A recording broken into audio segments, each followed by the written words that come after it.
Good afternoon and welcome to the 2018 Team App Cup Final. It's the Women's State Knockout Cup Final for Football Federation Victoria. My name's Teo Pellizzeri. Pleasure to have your company today. We're not far away from kick-off at the Veneto Club in Bulleen. Joining me in commentary is editor of the Women's Game, Cheryl Downs. Cheryl, we haven't done a game in a very long time, so it's great to have you back on the airwaves, and welcome to a chilly Veneto Club. We're not far away from watching Calder United take on Box Hill United. Thanks very much, Teo. It's great to be back here. It's actually been fantastic being able to watch the games over Facebook for quite a while now, so you've been doing a great job. So I'm happy to be here in the flesh, nice and cold. I've got a blanket. I should be fine. Well, for those of you who are watching from home today, we're live on Facebook, live and interactive. We are also live on YouTube. So if you want to be your own director and control the replays that you see, make sure you open up youtube.com/footballfedvic. And we are live and interactive on FFV Facebook. If you don't already like the page, make sure you do, because you'll get a notification every time we go live. And we'll read your comments through the course of the broadcast. Cheryl, before we get into the teams, what are your thoughts on the new synthetic here at the Veneto Club? Obviously, it's had half a season to bed in and looks pretty good compared to what we had here before. It does look pretty good. It looks nice and neat and hopefully nice and true for the players as well. I think sometimes when you get a new field laid, it's not necessarily perfect, but this one does look pretty good and no complaints from me up here anyway. Hopefully it will play out well. We've had the Cup Final here once before, back in 2013. And we're not far away from teams coming out of the tunnel, so you can see it's evening in Melbourne, I guess you could say. We're on track for a 5 p.m. local kickoff, and we will be very much reliant on the artificial light by the time we get to full time. Calder are the defending champions. They're trying to go back-to-back. Box Hill were the inaugural champions of the Women's State Knockout Cup back in 2012. And they are trying to become the first two-time winner. Interestingly, Cheryl, no team has ever won the Women's State Knockout Cup twice. And I guess a little bit like the W League, now that there's 6 years of history behind this tournament, it starts to build a bit more credibility. The Cup Final becomes a bit more of an occasion. Everyone knows it's legit. When it starts out, it's kind of a little bit of see how it'll go. But certainly now there's a lot more credence to getting to this big occasion, especially the way as well that it's treated by the clubs and the players. Yeah, it's actually really a great event for us to be able to showcase, or not us, but Football Federation Victoria to be able to showcase the talent that's available at so many different levels and exposing teams that are not necessarily at the top level to get them into some sort of perspective of what it takes to take the next couple of steps. So I think it's fantastic that we have this. I think it's fantastic, like I said, that it's broadcast. Really does set the scene for what we should be doing in other spheres of women's football in Australia. So I'm happy. It's been nice to see the teams warming up out there. I think both teams are looking pretty solid. Teo's going to ask me for a prediction at some point, I'm sure. So I'll get in first and say, I know everyone's going to say Calder is probably the team to probably not lose today, but I've actually got a couple of points on Box Hill. Okay. I think they warmed up really well. They looked really good out there. That's where my money's going. They are the team of destiny, there's no doubt about that, because they were taken to extra time by Berwick City, 2-2 draw, a state league team. They then scored 4 in extra time to win 6-2. Not often you see a scoreline like that. Then they were taken to penalties by Melbourne University, very nearly knocked out by Melbourne Uni from the state leagues.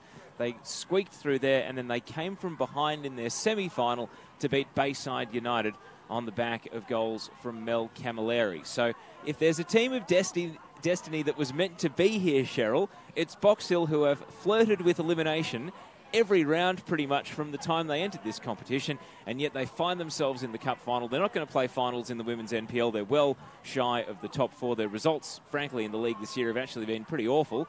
And yet here they are with a coin flip opportunity to win themselves a trophy, which I'm sure will be welcome for them. Yeah, absolutely. I think you'd call that grit. That'd be what it is. Never say die. Just keep going, keep trying and try and win. There's a trophy on offer today, and you don't really get that too often. So both teams, of course, would be really, really... And I can see the trophy over there right now. It actually looks gorgeous. Yeah, both teams are really going to want to take this home. You think about the glory days with Box Hill, whether or not it's in the Team App Cup, having won it before, or just generally in the Victorian League. They've always been a strong team, maybe not having their best seasons recently, but hopefully they'll get better as well. Let's just hope for a great game. So we saw there Rachel Binning and Mel Camilleri in the tunnels for the respective teams. So they'll be out soon, and part of this match, of course, plenty of former W League connections and potential future W League connections involved in this game as well. Here come the teams out of the tunnel then for the 2018 Team App Cup Final.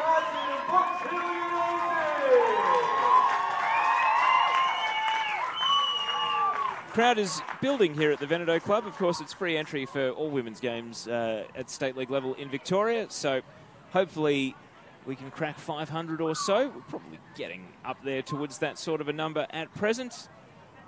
And as you can see, Box Hill are in their white away kit today. And Calder are in their navy home kit. Both sides getting out for the lineup here, in front of all the spectators here at the Veneto Club in the main stand. All right, we're going to take the national anthem then. We'll be able to hear this thanks to our effects microphone. Away we go.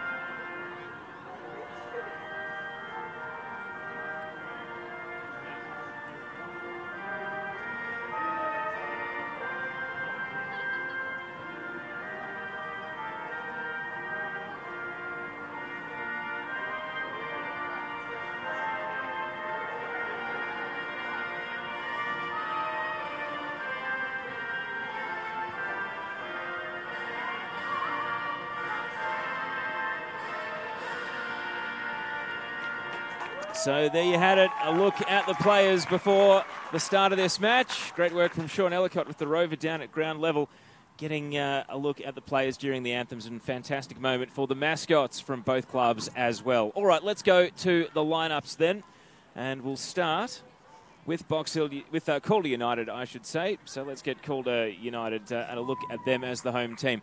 Ayana Ayagi is their goalkeeper. Number 2, Marie Rampel. 4, Rachel Binning. 5, Keisha Meyer. 8, Alana Byrne. 11, Emma Robers. 12, Alicia Ike. 14, Jasmine Arazzolo. 17, Angela Beard. 18, Alexandra Sinclair. And 19, Catherine Zimmerman on the bench. And it is interchange today. I must stress it's interchange, so players will come and go. Sarah Lorca, Holly Balderston, Gulshan Koja, Polly Doran, and Mackenzie Matthews. And for Box Hill United, Alyssa Daloste is their goalkeeper. 2, Christina Hall. 4, Maddie Breakspear, formerly known as Madeline Richardson. Breakspear, her married name. 5, Emma Hubbard. 8, Mel Camilleri. 9, Safri Lyons. 16, Emma Littlewood. 17, Kate Fotopoulos. 18, Kate Leader. 23, Hayley Gertz. 24, Anouk Mirbour. And on the bench, Olivia Cowan, Mel Martinez, Miette Giorgio, the 14-year-old, playing with a special dispensation. 14 is Estelle Bougis, and 19 is Alicia Lagreca. So those are the two teams. Let's have a look at the officiating crew as well for today. Jasmine Steger is the central referee, is former FFV Women's Referee of the Year. Assistants Lucy Northrop and Caitlin Williams. And the fourth official is the very experienced Ali Manjan. So Calder trying for back-to-back. They defeated Bulleen Lions 3-1 in last year's Team App Cup final. And Cheryl, how do you think they'll go this afternoon against a Box Hill team that are trying to, as we mentioned before the teams came out, ride the crest of a wave here and pull off perhaps their destiny to actually lift this trophy, which has seemed so unlikely that many times? Yeah, I think for me it comes down to how solid the teams are, and for Box Hill in particular, how solid they are defensively. I think Calder will probably create a lot of chances, and it's just whether or not Box Hill can sustain the pressure that they're no doubt going to be under pretty early, keep the goals off the scoreboard from their perspective. They need to make sure that they can get some great attacking work in there as well.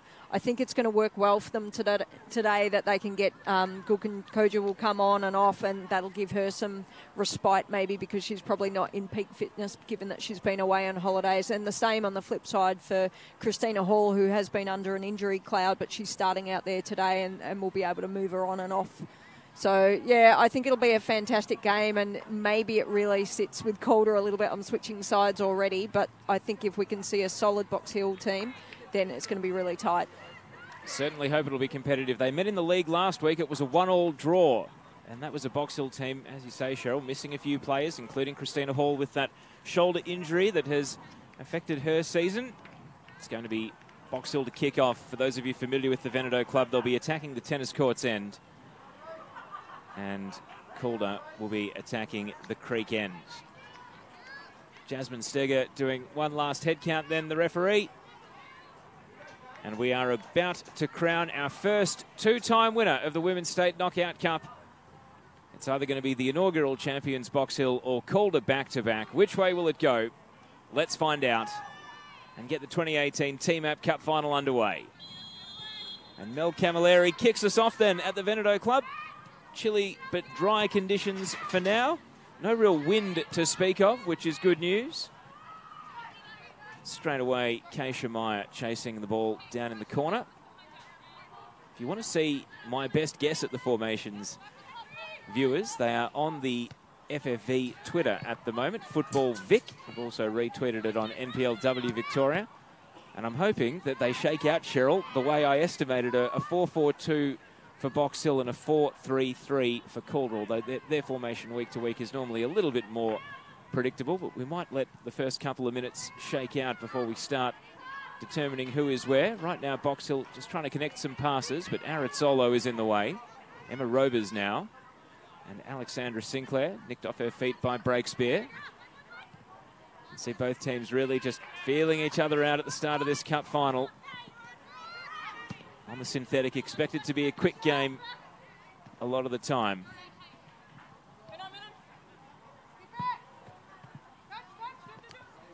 Sinclair.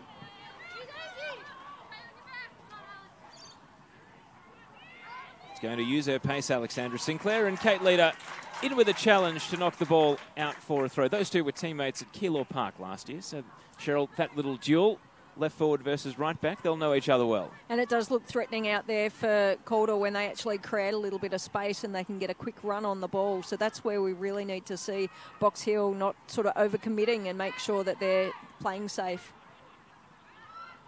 Down in the corner. And given away. Zimmerman, unmissable. And she wears, it's a very American trait, the headband to assist with heading the ball. And the other American in the Calder team, Meyer, onto the head of Littlewood. It's going to fall to Marie Rampel.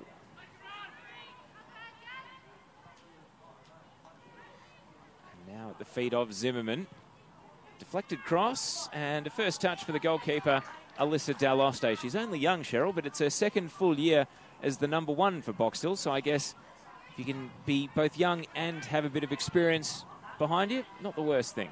Yeah, I think that's fantastic that she's going to get some good pressure here, and pressure's going to help her develop into a more senior great player, hopefully with some opportunities in the future for her as well. Really good to see that Calder have actually been using the width of the pitch quite well. They're switching from side to side just to make sure that Box Hill have to run around and try and stay on target. Leader wins the ball off Alicia Reich, but then gives it back to Angie Beard. The cross is promising, and it skims right on cue off the head of Zimmerman and will run out for a goal kick. So relief for Box Hill. We're just 3 minutes in. And this match is 0-0. And avoiding an early goal would have been a top priority here for Box Hill, Cheryl, especially given that Calder would have come in as a fairly warm favourite. They've been knocked off the perch of NPL Women's, though, by virtue of South Melbourne playing their extra game yesterday. They had been top of the league for quite some time, but their lead has been whittled away. And now that they've got a game in hand, they actually sit second coming into this match. Yeah, I think that's the thing I see with football more and more. The more you watch, the less predictable it is, because whilst you might be on top or second in the ladder, the game on the day is the game that you have to play, and how the players come out on the pitch, how they're feeling in that particular day. So that's the thing that's going to be in not necessarily Box Hill's favour, but it's even once you go out there. Again, back then we saw a beautiful cross from Angie Beard, and that's something that I imagine she'll continue to do throughout the match. For those of you familiar with the W League, you'll know Angela Beard from Melbourne Victory, but she doesn't play left back in this team unless they really need her to. They tend to use her in the front three, part of trying to develop her game at NPL level.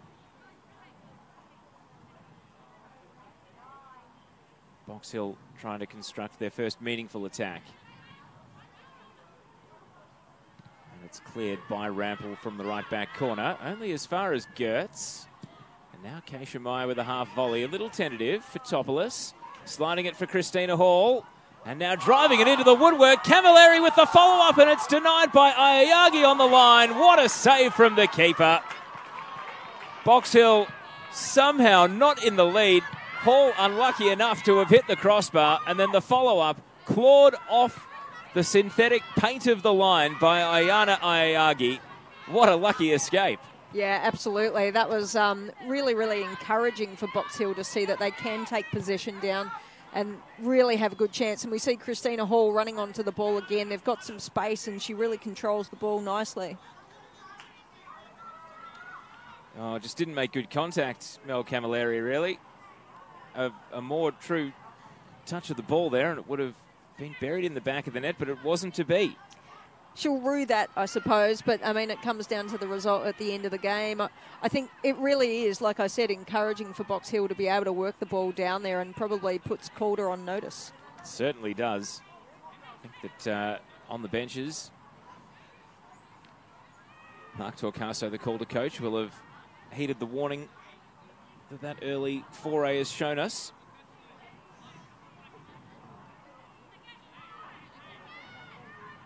Hubbard looking for Christina Hall once again. Seems to be moving quite well. Rachel Binning goes to ground and slides it away. So as when you're playing with a shoulder injury, Cheryl, you know that one fall, one trip to the turf could end your afternoon. And that's the...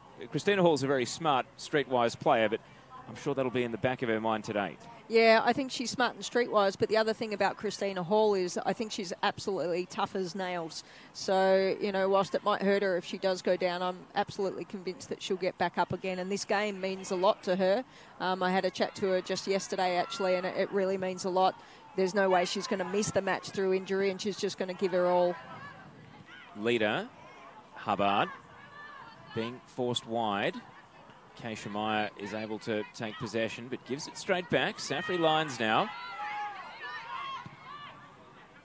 Box Hill, can they capitalise on some of this early promise? Mirbour out to Littlewood.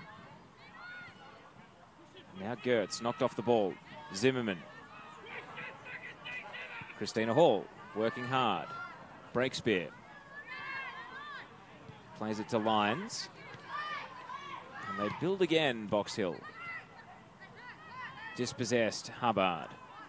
And now Zimmerman with a long ball. Sinclair off and running. This is where Box Hill may be tested. Sinclair shooting on sight. Didn't want to wait for the supporting cast to arrive on that occasion. Really nice, fast, quick counter there. I think it looks pretty good when Box Hill's got the ball, but they are turning it over. They need to make a better effort with that possession that they've got at the moment. And then as soon as Calder take it, they look really, really threatening and very quick as well. So that's something that Box Hill will have to watch as well. 7.5 minutes in. Keep your comments coming. Make sure you like, make sure you share. Let people know you're watching the Women's State Knockout Cup final, the TMAF Cup, as it is known. Hubbard with the bender off the outside of the right boot. Let's look at the formations. So Boxer with Alyssa Daloste in goal. My pre-match guess was that Littlewood would be at centre-back, the number 16, but it's Anouk Mirbour, the Dutch woman, standing next to Madeline Breakspear. It's $2 fine every time I say Maddie Richardson, Cheryl, so keep count. Littlewood at left back, and then Kate Leader at right back, and then a midfield at the moment with Kate Fotopoulos anchoring it. Gertz is on the left, and it looks as though Lyons and Hubbard in the middle, and then Christina Hall is playing in a front two with Mel Camilleri. So Gertz on the wing on the left side rather than playing up top, and Christina Hall up front is the change. I suppose if she had to be protected to an extent, Cheryl, putting Hall up front is the best way to keep her out of a situation where she may be unexpectedly legged or sent sprawling to the turf. Yeah, that's true. I actually also think she's got quite a bit of creativity in her game, and maybe that's something that Box Hill have been lacking a little bit. So the more creativity they can have, it can maybe bamboozle Calder United a little bit and keep them on their toes, which I think is a big thing. We're actually seeing, I mean, the way that the game's playing out at the moment, I wouldn't have expected Box Hill to have had as much possession as what they're having. So it's actually working quite well for them at the moment. As much as anything, they need to make sure that they're using that possession effectively. Well, Calder, I suppose they are a team. They're not married to the idea of route one, but they do bypass their midfield quite regularly, so it's not a total shock that they don't dominate possession. But as you say, Cheryl, the fact that Box Hill are rather than more of a free-flowing exchange is great signs for them early. Yep. I think they just need to make sure if they can keep themselves in this game for a while and not let any early scores get in from Calder, then we've got a great game for the whole game. I think one of the things that you'd mentioned early on is that this could be a blowout on the scoreboard, and we're not seeing that right now, but who knows what happens when the first goal goes in. I suppose I always think back to the 2016 final. Bulleen had beaten Heidelberg 4-0 in the league 3 weeks earlier. Turned up at AVD Stadium ready to play a Heidelberg team seemingly on a hiding to nothing.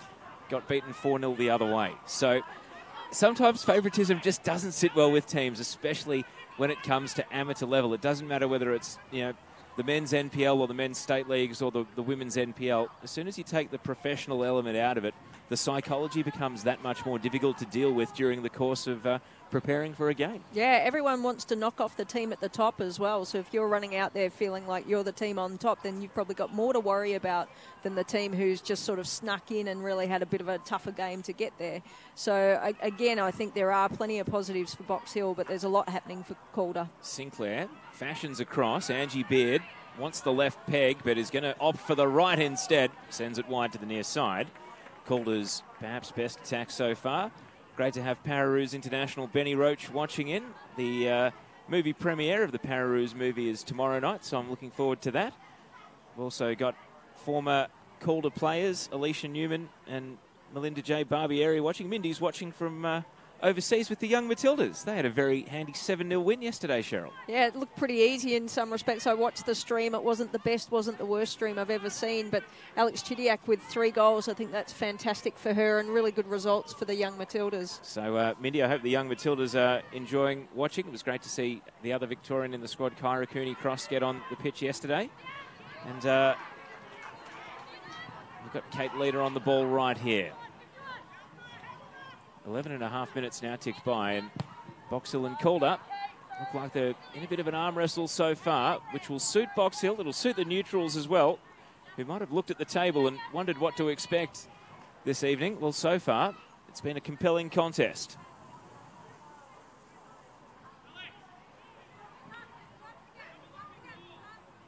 Great to have Kelly Lamb from the NTC watching in as well. She was part of the Junior Matildas training camps last year. Fantastic young player. NTC coming off a big win in the NPL yesterday. They're actually here on Wednesday night playing against the Bulleen Lions. It's a real scrap in there at the moment. Alana Byrne able to prevail with the ball. We'll get to the Calder formation at the next break in play as Rober leaves the ball behind and Littlewood charges through. Plays it to Hubbard. Danger here for Calder. There's gaps for Hubbard, but Aritzolo got in late, snapping at the heels. That was a vital challenge, Cheryl. Yeah, it was. Probably just pushed the ball a little bit too far out in front of her and gave the space to be able to, for a challenge on that ball, and was able to clean it away. They did have Christina Hall was running out a little bit wide. May have paid dividends if they had dished it out wide, and that's one of the things I can see from Box Hill at the moment. They're playing quite compact. Through ball attempted, and Daloste picks it up. So Ayana Ayagi in goal for Calder. Rachel Binning and Keisha Meyer are the 2 centre backs. Alicia Ike is at left back. Marie Rampel at right back. They've got a defensive midfield duo of Jasmine Aritzolo, who's on the ball right now next to Alana Byrne. We'll stay with Sinclair, who's running down to the corner and is going to take on Littlewood. Can't get past Mirbour in addition, though. And now Mel Camilleri is the outlet for Box Hill. Finishing that Calder formation. Then central attacking midfielder, I suppose you could say, is Emma Robers in front of Aritzolo and Byrne. And then the front 3, Catherine Zimmerman up top, Alexandra Sinclair over on the right, and Angie Beard on the left. And Zimmerman is sort of the star of the team, Cheryl, in the sense that she's the top goal scorer in NPL Women's. She's almost at 30 for the league season and more than 30 across league and cup. And she played in the NWSL, which is not much. There are not too many players that come to this level that can say that they've done that. Yeah, and I think maybe it's getting more attractive for some of the players to come here into the Australian or particularly Victorian space to make a name for themselves, stay fit, get some extra work in their game, and maybe you never know her aspirations for W League with that coming up. I mean, there definitely are aspirations, but she's an interesting player in that I think the key to her success is she's the sort of player that can score from any situation. Left foot, right foot, and all sorts of predatory instincts around goal, but as we see Hall pull up here. Christina Hall just asking for a little bit more finesse on the ball to get it right on her feet. It wasn't too bad a ball, actually. Gave them some nice space. I think it's getting a little bit darker out there at the moment, and the lights are actually picking up and making it a bit easier to see. Beard with a floating cross shot. That's the sort of one that has goalkeepers worried that sometimes it can just sail into the back of the net. In the end, it was neither, and it went out for a goal kick. But the use of Angie Beard in the front three, I guess, Cheryl, that'll be something that, you know, a lot of fans of her haven't seen much of before. What do you expect? I guess she's a regular goal scorer now for Calder at NPL level, but that's no less than you'd expect of someone of her ability. Yeah, I'm loving seeing her up there, to be honest. I think she's a great player with really great ability, and she seems to be a smart player as well. So she knows where the goal is, and I know that's a very simplistic thing to say, but she creates opportunities from something that doesn't really look like too much to begin with. So the more often she can get the ball out wide and cross it across into there, she just needs some players in the box who are actually going to be able to connect with them. So maybe she does need to hold the ball up a tiny bit just to make sure that she's got someone in the box to help her out. Crossfield pass, an ambitious one. Lions committed. Ike brought the ball down, and now Calder on the march. Alicia Ike, she's going to try a shot. Got no power behind it. Hubbard gets it to Safri Lions. Hall is the most advanced Box Hill player. Camilleri has now made a run, but Aritzolo, who's been promising in these early stages, wins a header. And for such a diminutive player, she just knows where to run where the ball is. So she actually does win a surprising number of headers for someone her height on the half volley here. And now Robers is just going to pop it back into the arms of the goalkeeper. Line's just giving the ball up a little bit too easily there. She didn't really have a player on when she kicked the ball, I think trying to connect with the left flank, but just really no chance for that to happen. She needed to hold the ball on and back herself to keep the ball and create a different opportunity. Safri Lions now trying to outmuscle Alicia Ike. Meyer is there. And Keisha Meyer's done well, but Lions back in. Hall whips across. Where's Camilleri? Can't get to the ball. Was guarded well in the end. Leader following up. Now Gertz pops it over the top. And Rachel Binning, preventative measures just to bomb the ball away. But there's a real element of nerves to the way Calder are defending at the moment. And when you've got a proper number 9 like Mel Camilleri, who's been there and done it all before, that's someone that the defence really has to worry about. Yeah, it's really interesting out there, and they are creating opportunities. Box Hill are creating opportunities, which is great to see. A couple of lax first touches, and that'll, if they can improve that, they'll be much better off. Here's a chance for Fotopoulos after the giveaway. And now Camilleri to Christina Hall, can turn straight into the challenge of Meyer. And Christina Hall up top has been the inspired move here. Whether she decided on it herself or whether it was Brian Roberts on the bench, it doesn't matter. It's been a really game changer for Box Hill through this first 17 and a half minutes. Yeah, it's looking good, and they're still creating opportunities through the midfield, which is where we would traditionally see Christina Hall, but I'm liking seeing her up there, and I imagine she's enjoying it as well. Gulshan Koja has gone for a sprint and is now heading down the tunnel. So it's interchange in the cup final. We've got a Box Hill player that's down, Emma Littlewood, in the corner, and she actually came in under an injury cloud today, so this would actually be a real worry for Box Hill because Littlewood is very underrated, one of their best players. Gives us a chance to look at some of the comments. Karen says, come on, Calder. Great to have Steph DiGiulio watching in, the Mini-Roos coordinator at FFE. Of course, we saw some of the youngsters walking out pre-game as mascots. Keep your comments coming. Let us know where you're watching in from. The Women's Team App Cup Final for 2018. Doesn't look good for Box Hill in the corner over there.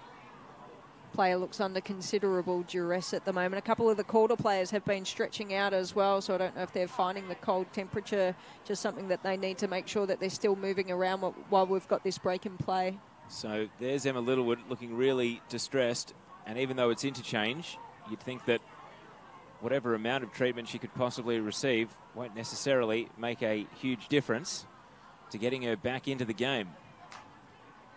So the change goes through, and I believe it's LaGreca that they're bringing on here. Normally plays as a centre-back in the Box Hill 19s, but has been... No, it's Mel Martinez who's been brought on, so I think that's going to lead to even more switching, Cheryl, because I don't think Martinez is going to go in at left back. We'll have to wait and see how it shakes out. This Box Hill team, I mentioned during the lineups that they've got a 14-year-old playing with a dispensation, Miette Giorgio, who's been allowed to come in as an underage senior player because they have been a bit hard up for numbers due to departures and injuries as well. Oh, and speaking of injuries, Christina Hall is down and she knows she's hurt. And this is really for Box Hill in the space of barely 30 seconds of open play. The two players that came in under an injury cloud, Emma Littlewood and Christina Hall, have both gone down.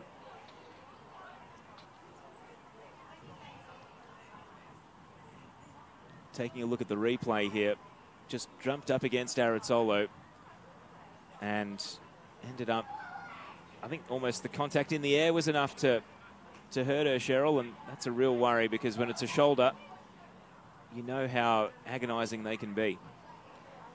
Yeah, at the time I was trying to work out whether or not it was an errant elbow that went into her chest.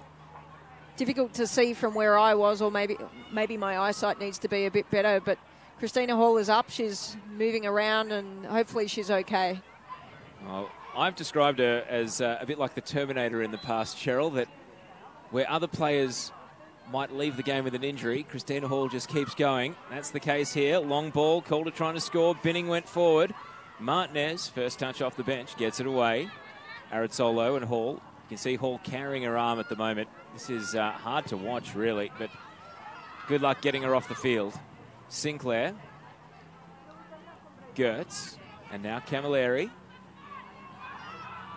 Going on a run, Mel Camilleri, being chased by Alana Byrne, who's able to win the ball. Playing it through the right side. Sinclair. Able to keep her feet into the challenge of Breakspear. Sinclair cutting it back, and now down in the corner. Meerboer gets it away, and they've dealt with the danger well there, Box Hill. Yeah, big opportunity here, I suppose, for Calder United. They've got their mojo back in some respects. You can see them. They're actually pushing forward to goal a lot more confidently than what they were before, and maybe the injury to Christina Hall is giving them a different thought process out there. Christina Hall does look quite sore at the moment. She's carrying that shoulder and doesn't look as mobile, but she's still got great feet and she's still on the ball. Alicia Ike running at Kate Leader. Down in the corner, Leader goes to ground, and Box Hill have probably got the crowd today.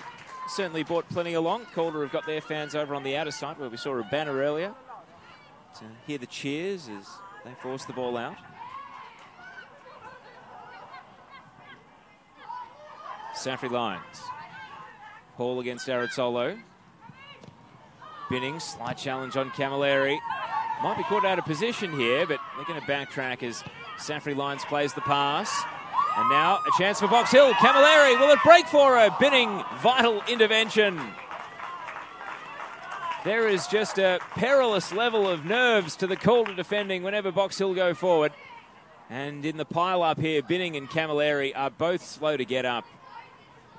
It's only early days, Cheryl, and yet that was defending like it was the last 5 minutes. Yeah, it's fantastic to watch, actually. There's so much on the line for these players, and 1 minute you think Christina Hall is down and out, but she's involved in that play as well, and she's keep on going out there. Lyons actually did a great job moving the ball into some good space as well, so Box Hill just continue to threaten Calder United and unable to let their guard down. They need to keep on going. Calder still look very, very threatening, though. I think in terms of finesse on the ball, they've probably got it, but if we're talking about grit, then I can see Box Hill have it. So this is a great game to watch.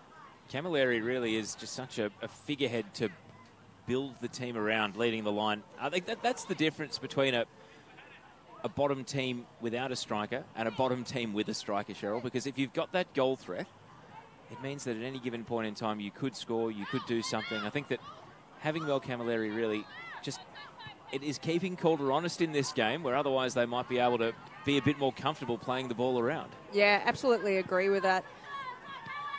Just watching the play as it unfolds, Calder United, and even if they've only got one player pushing forward, they still look threatening as well. Rampel is going to get forward from right back here. Marie Rampel. Does she dare to shoot? And it's across the face. Promising enough from Calder. Rampel getting forward from right back, but couldn't hit the target. Nice chance there. She actually pulled the ball up a little bit just to give herself a little bit of space with the Box Hill player just overrunning a tiny bit. She connected well with the ball. It was just a tiny bit. I mean, from this angle, it looked like it was a tiny bit off target, but good to see them putting some balls out there. And it's probably the first or the best opportunity that we've seen on that right side so far. We've seen Angie Beard with a couple of nice opportunities on the left. Goal kick, a shallow one, but Fotopoulos will take over.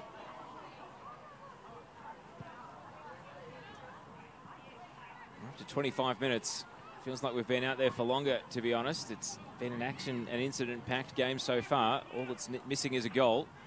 Zimmerman might be the player to provide it. Plays it to Robers. Now Aritzolo working hard. Keisha Meyer. And Lita able to read the pass. And again, I think she's actually loving playing in that right back corner because it's right in front of the pocket of Box Hill support, Cheryl. And again, they're making a bit of noise. Yeah, and that could be one of the differences out here. If it's a really, really tight game, you think that if there's someone cheering on for you a little bit more than the other team, maybe it will lift their game, lift their spirits a little bit. But still early days at the moment, only 26 minutes into the game, and there's so much more to go in this one. Long throw for Fotopoulos. Lyons moves it on. Hall back involved in play. Lyons, long ball, intercepted by Binning. Wants a pass outlet, not much on offer. Now swings it out to the left, Alicia Ike. Angie Beard. And finds Sinclair. Neat build up from Calder. Sinclair, it opens up, and it's going to be turned wide of the post. Gertz is able to steer it out for a corner. Didn't know much about it, and it looked for all money like an own goal. Sinclair perhaps should have scored without the need for Box Hill intervening. Either way, it's out for a corner.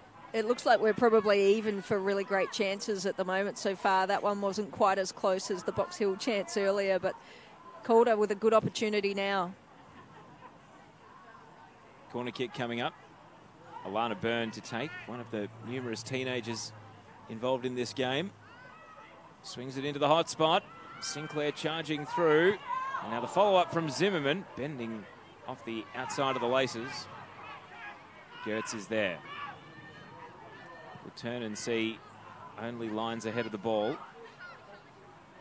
Keisha Meyer. Lita jumps the pass. Able to get in and intercept, but then gives it back to Meyer. It's helter-skelter. Keisha Meyer stays down. Emma Robers is going to put the ball out. And now it's Calder's turn for an injury worry as their American centre-back, Keisha Meyer, stays down here. And the trainer is being called straight away. Looks like she landed quite heavily there, and it's really close to where we are right now, and she sort of tried to get up straight away, but went right back down. So out comes the trainer. All the Calder players have surrounded Keisha Meyer, who seems to be quite distressed at the moment.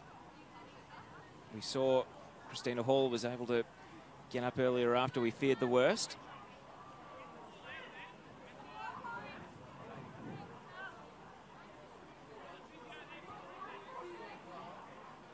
We've seen it back, Cheryl. Thoughts? Yeah, just that moment where she doesn't move as soon as she goes down, that's a bit of a worry, but she does look like she's getting up now. We'll see how she goes. Interestingly, we've seen Christina Hall is still out there playing, but it has been hard for her. She is limited in her mobility, and it looks like she's getting a little bit isolated where she's playing at the moment. She's still very vocal. We can see her out there talking to the players right now. Well, Meyer is able to walk under her own steam, but with great difficulty here. And it's over to the Calder staff, really. If they can diagnose the problem and treat it, she might be back. But for now, that looks like it might be the end of Keisha Meyer's afternoon. And really, she's been here for the whole NPL era. She's been here for all of Calder's success, the title in 2016, the cup win in last year. It's been one of the key cogs of it. So with her leaving the game, Calder have to again turn to youth. Sarah Lorca is going to come on. I suppose the real question is who they put at the centre of defence, because Lorca and Ike have been regulars at fullback this year. They're not going to put the diminutive Marie Rampel at centre-back, so I imagine it means Alicia Ike is going to go next to Rachel Binning, but it just means the Calder team gets that little bit younger and a little bit less experienced. Cheryl. Yeah, that's true. I mean, one thing that they can do is they can potentially drop Angie Beard. She does seem to have quite a bit of versatility where she can play, but what we don't want to do is we don't want to see players going down injured, and it's kind of like finals football, really. We can see that there's nothing vindictive. They're just players are going hard at the ball. So Lorca slots in at left back. Alicia Ike goes to centre back for now, and Angie Beard stays in the front three. But as you flagged, Cheryl, we may well see Angie Beard move to defence at some point. Treatment for Keisha Meyer will take place over on the bench. Not sure if we'll see her back today. It's interesting with Beard, actually, just as I think about what I said. One of the things that's been working well for Calder is having Beard able to push up forward, and if they want to win this match, she's one of the players who is creating the opportunities. So it's whether or not they think the threat of having Box Hill maybe challenging them for a goal or creating their own opportunities that they'll have to work out how to balance that. Half an hour now ticked over. That'll add a bit of stoppage to it as well. Good work from Hubbard to lose her marker. Saffrey Lyons, it sits up. It's the opener for Box Hill. Saffrey Lyons puts Box Hill in the lead. And the players run in from everywhere to celebrate. Don't call this team an underdog. They lead 1-0 in the Team App Cup final. I feel like maybe I had my prediction a little bit right there now. We saw that Lyons was actually doing a really nice job before and getting some space for herself. She actually had a great ball that was passed out to her, which gave her an opportunity to have a nice shot on goal, and she slotted that one perfectly. 32nd minute the goal for Saffrey Lyons, who's been around Melbourne really in her career, the English woman. Spent time at... Oh, as Calder might get the instant reply. Sinclair to level it up, and it's a great stop by Daloste. One of the things I was about to say is that immediately following a goal, we know it's such a dangerous time, and we saw Calder United just take that ball straight back, and that's the perfect thing to do. Don't sit back, don't get glum, just keep going and try create some opportunities. No corner. Well, if anything, that robs the goalkeeper of the save, Cheryl. I think Alyssa Daloste almost deserves for that to be a corner, to give her the credit, but I'm sure she won't care. Saffrey Lyons, as we were saying, she played for Southern United, she played for Bulleen. Prior to that, she won the WPL with South Melbourne, so she's been there and knows the scene in Victoria, but still very much speaks with the English accent, so you can't call her an Aussie just yet. She'll be absolutely walking on air at the moment, though, to have put Box Hill in the lead. Yeah, anything that was hurting before isn't going to be hurting quite as much now for Box Hill, and hopefully Calder can get their players back. What a pass from Richardson. Rampel challenged, did enough to deny Camilleri. Handball. Big elbow getting in the way there. Make sure that Calder can actually get the ball back, because that could have been quite dangerous for them. Now is the time to strike for Box Hill, though. Calder losing Keisha Meyer from the centre of defence, and you wonder how big a factor that was in that goal. It was literally the next phase of play after she left the field. And now Calder need a response. Alana Byrne, Angie Beard, caught off balance. Lyons to Hall. Kate Fotopoulos. It's amazing how the confidence can grow and how it can be given away like that. Zimmerman, the worst possible player for Box Hill to have it fall to. And she's denied by Daloste, just couldn't get elevation on the shots. Yeah, good work from Box Hill as well, just to make sure that they reset themselves and make sure that they're defending well. It was a poor disposal that led to the turnover, and we see that Box Hill try and connect and go forward very quickly again. But defensively, they've been pretty solid and not allowing too many opportunities. Also, I think I called her Richardson. I think that's my first $2 fine, Cheryl. Who does the $2 go to? Is it me? Am I closest? The general revenues of FFE Media. As we have the ball at centre back with Binning. Back to Ayana Ayagi. So Calder United. Lyons is hunting Ike here, has to be careful. Ayagi plays it out to Lorca. There's just a real tentativeness to everything Calder do at the moment. Sinclair's had their best chances. It's not that they haven't been creating. Breakspear to Fotopoulos. And now Lyons. Christina Hall wins the header to Lyons. Kate Leader.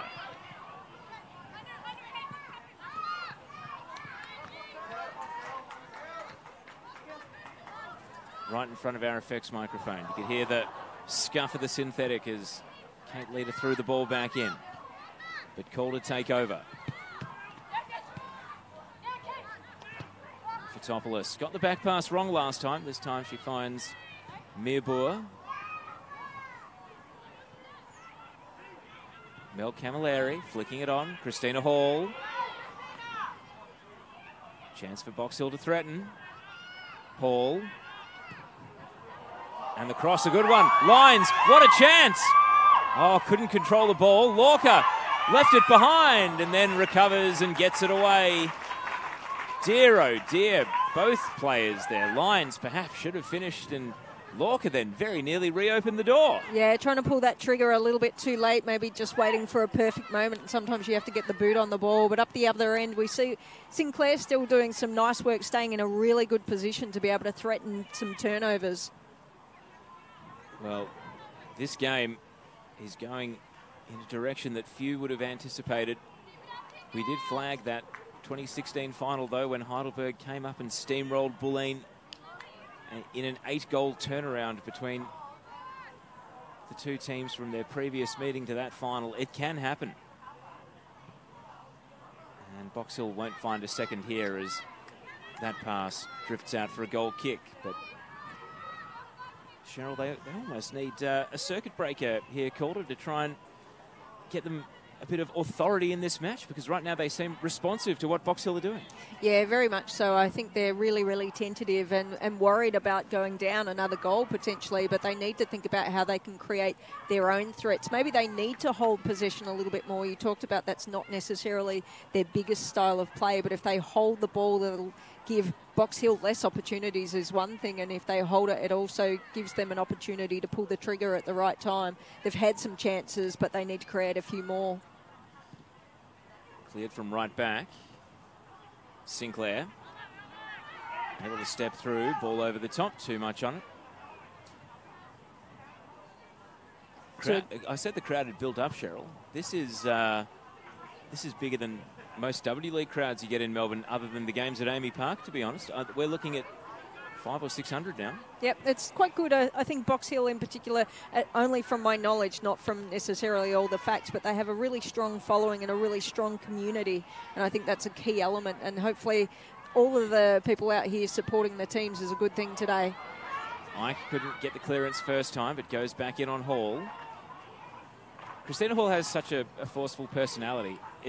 There's almost an element of intimidation that the players want to go in and actually knowingly hurt her if they knock her to the ground. I know that's a bit of galaxy brain psychology there, but I actually think that could almost be in her favour, that players don't want to go in and crunch her.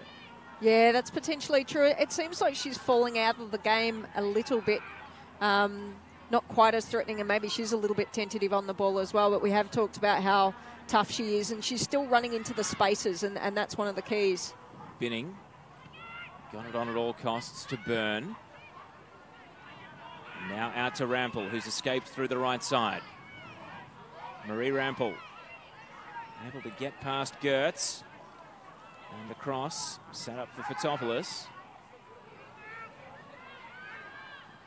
Arazzolo refused to let Camilleri get to the ball. Now Binning, Arazzolo.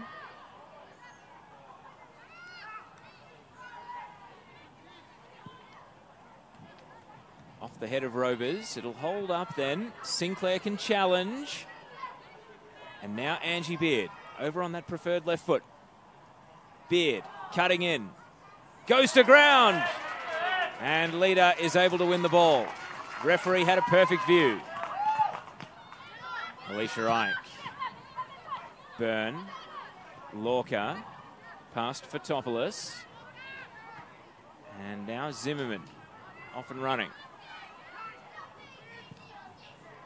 Promising cross. Sinclair's headed to no one in particular, though.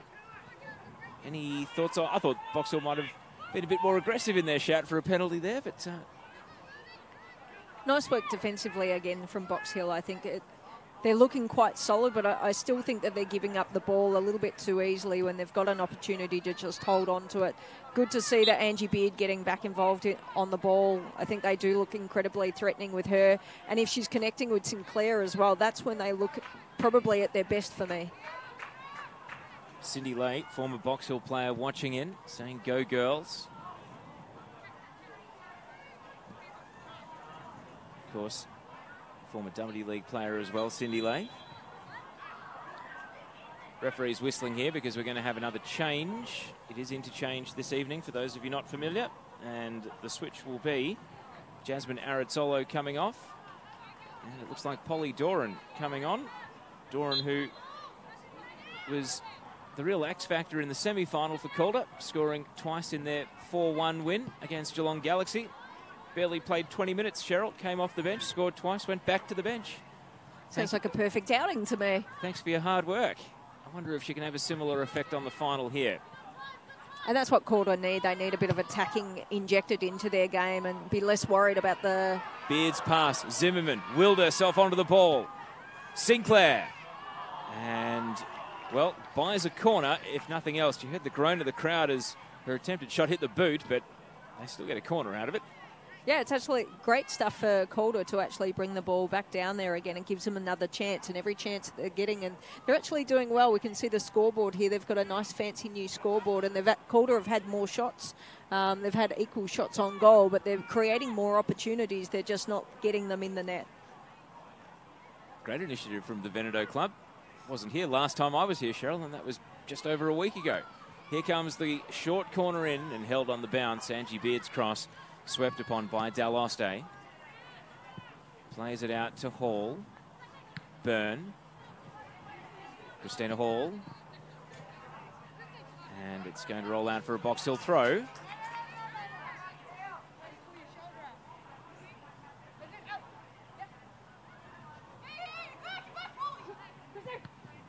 Hall ducked into the header. It's going to work out. Lines. Sweeping cross. Rampel stoops into the ball. Now Martinez, Camilleri, shooting range if she can free the feet. Gets it back towards Martinez, but Rampel is quick to advance. Now plays it into the path of Polly Doran. Big 50-50, Meerboer. Straight to Robers. And now played central. Another 50-50 ball, Beard, clever. And is steering Zimmerman out to the left. The ball might just hold up here. It's heading for the line and breaks Beard. Was able to protect it in the end and gets across to Claire. Lines. Leader. And Fotopoulos to Safri Lines. Long ball. Camilleri.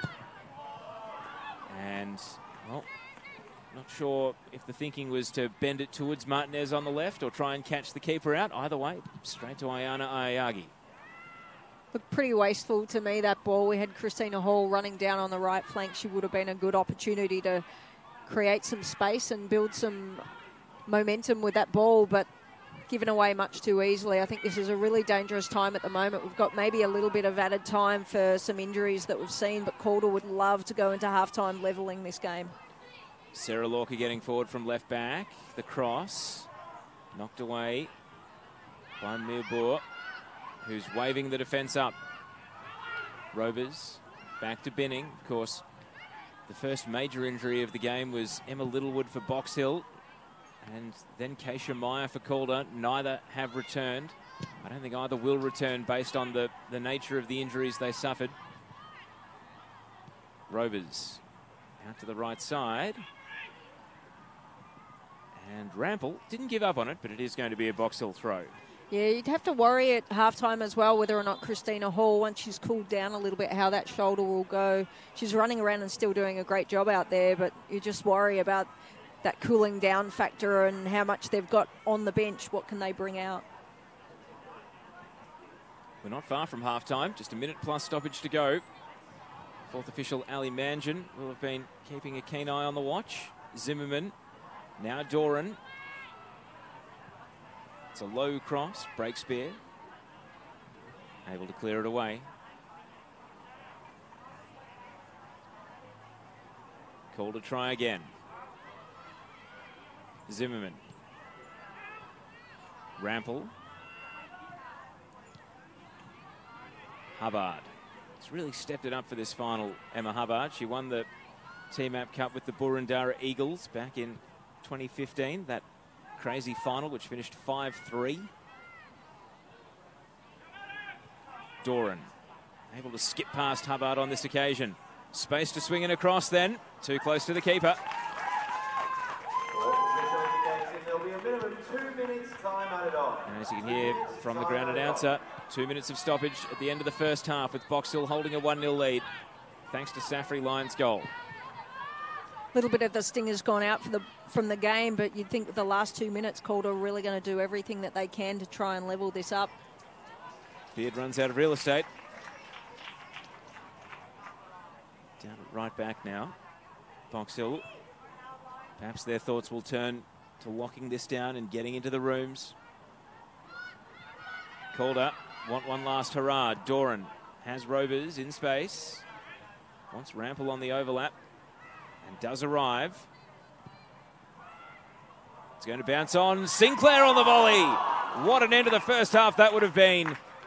And Alexandra Sinclair, it just hasn't gone her way. She's had the chances, but just hasn't been able to score in this first half. She's been working really well creating that space, though. There didn't seem to be players around her. So if she can just get that ball to stay down a little bit, that would have been brilliant for them. I think since Doran's come on, they look like they've got some more up front as well. It just looks a bit more threatening for them, but maybe time running out just at the moment.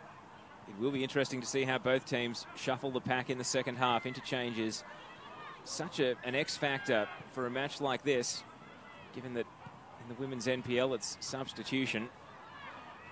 Rovers, and this pass Breakspear will deal with. Another chance for Emma Rovers. Stoppage time is nearly up.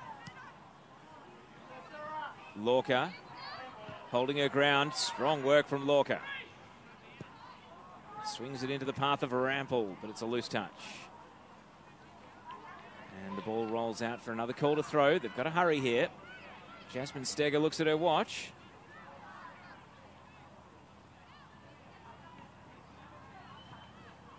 They might get one last chance then. Rovers to Doran. Fotopoulos stuck a boot in, but Calder persist. Sinclair to Zimmerman. Beard waiting in the middle. And it's sailing into the arms of Daloste. And Alyssa Daloste will take the full allocation of time before booting it away. And it's met with the halftime whistle. The upset is on. Box Hill 1, Calder United 0. Safri Lyons with the only goal so far.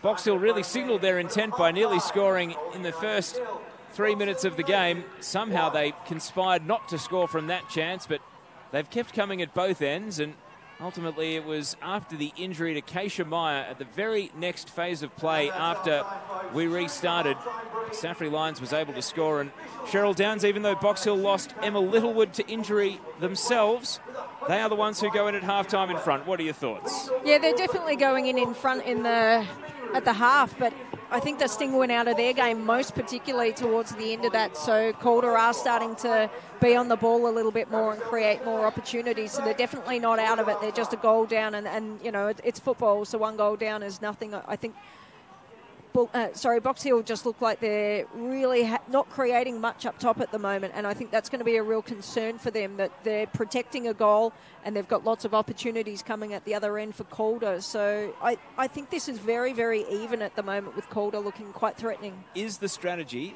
lock down and protect 1-0? Is it backs to the wall now, you've got something to defend, or do you think that inviting Calder on might be the wrong idea. I might leave you half time to ponder that question, Cheryl. But as we go to the break, who's your Teresa Diaz medalist to half time? Well, that's tough because I've really enjoyed watching Sinclair and Beard. There have been two players who've been doing particularly well for me, but at the other end, I suppose maybe Lyons, she's been involved a lot in the play. She's been doing quite well. Well, Cheryl, we'll hear more of your thoughts on the other side of our halftime break. You'll be looking at replays of the action so far. Saffrey Lions with the only goal, Box Hill United 1, Calder United 0. And Cheryl and I will be back with you very soon.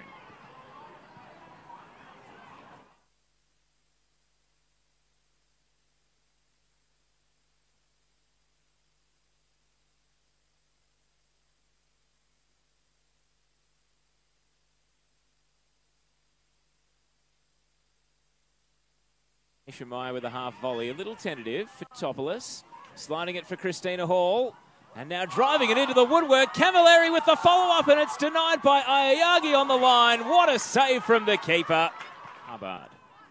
And now Zimmerman with a long ball. Sinclair off and running. This is where Box Hill may be tested. Sinclair shooting on sight.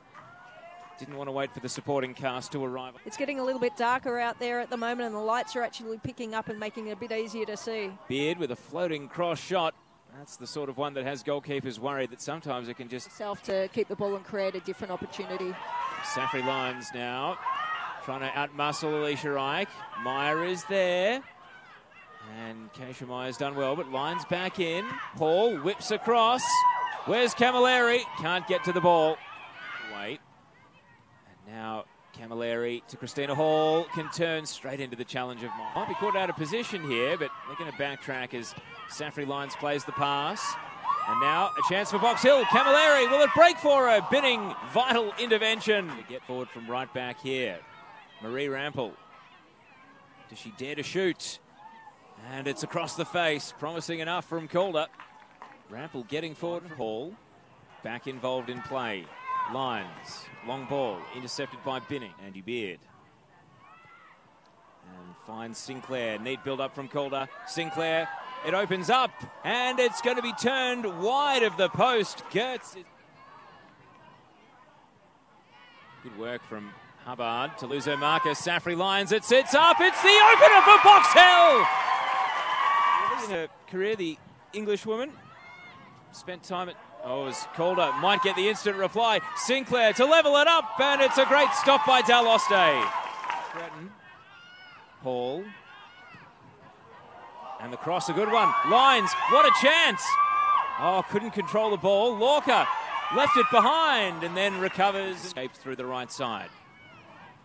Marie Rampel able to get past Gertz. And the cross set up for Fotopoulos. Challenge. And now Angie Beard over on that preferred left foot. Beard cutting in.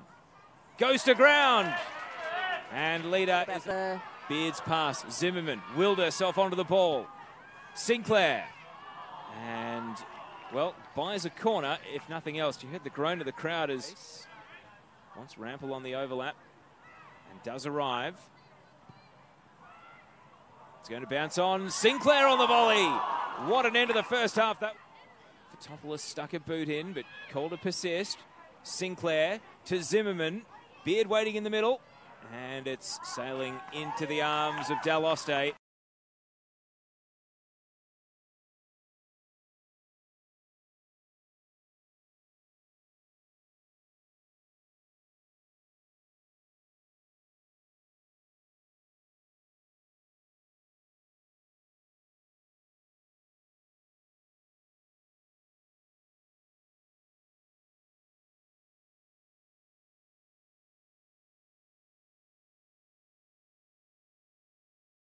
Only as far as Gertz.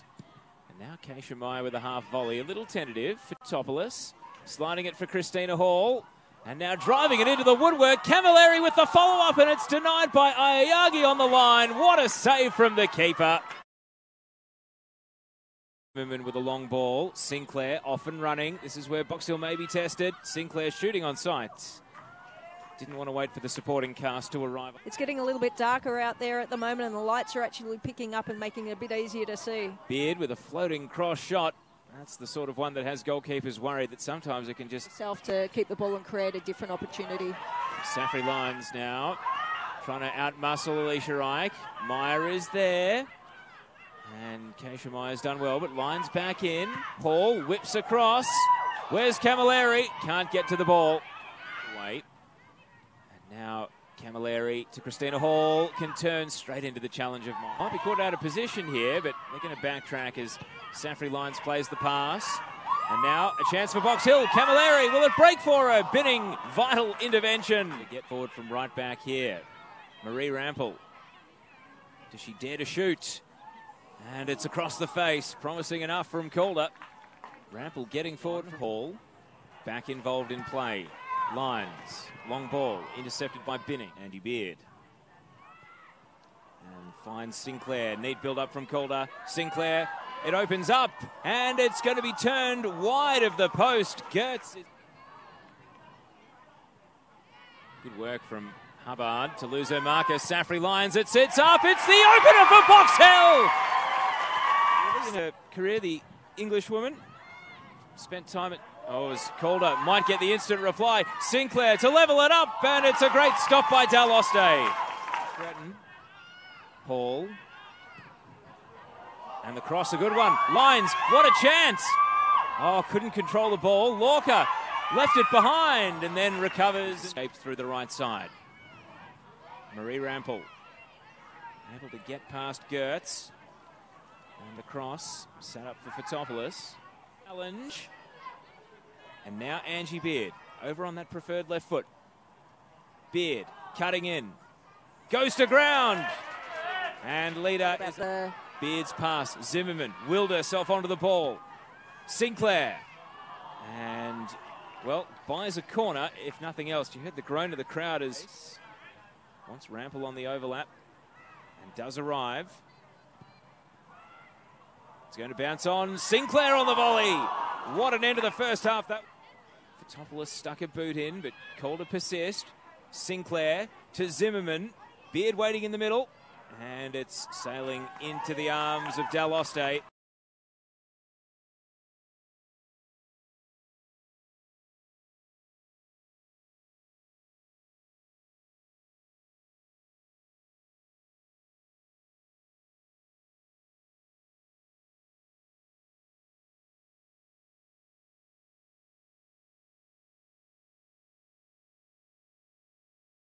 Only as far as Gertz.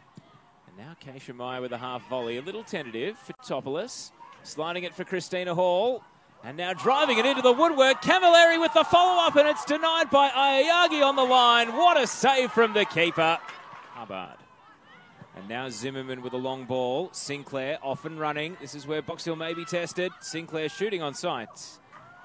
Didn't want to wait for the supporting cast to arrive. It's getting a little bit darker out there at the moment, and the lights are actually picking up and making it a bit easier to see. Beard with a floating cross shot.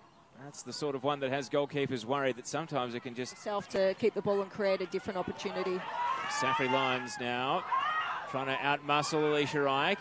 Meyer is there. And Keisha Meyer's done well, but Lyons back in. Hall whips across. Where's Camilleri? Can't get to the ball. Wait. Now Camilleri to Christina Hall, can turn straight into the challenge of Meyer. Might be caught out of position here, but they're going to backtrack as Safri Lyons plays the pass. And now a chance for Box Hill. Camilleri, will it break for her? Binning, vital intervention. To get forward from right back here. Marie Rampel. Does she dare to shoot? And it's across the face. Promising enough from Calder. Rampel getting forward for Hall. Back involved in play. Lyons, long ball, intercepted by Binning. Andy Beard. And finds Sinclair. Neat build up from Calder. Sinclair, it opens up, and it's going to be turned wide of the post. Gertz. Good work from Hubbard to lose her marker. Safri Lyons, it sits up. It's the opener for Box Hill. In her career, the Englishwoman spent time at... Oh, as Calder might get the instant reply. Sinclair to level it up, and it's a great stop by Daloste. Breton. Hall. And the cross, a good one. Lyons, what a chance. Oh, couldn't control the ball. Lorca left it behind and then recovers. Escapes through the right side. Marie Rampel able to get past Gertz. And across, set up for Fotopoulos. Challenge. And now Angie Beard over on that preferred left foot. Beard cutting in. Goes to ground. And leader is Beard's pass. Zimmerman willed herself onto the ball. Sinclair. And, well, buys a corner, if nothing else. You heard the groan of the crowd as wants Rampel on the overlap. And does arrive. It's going to bounce on. Sinclair on the volley. What an end to the first half. That Fotopoulos stuck a boot in, but Calder persist. Sinclair to Zimmerman.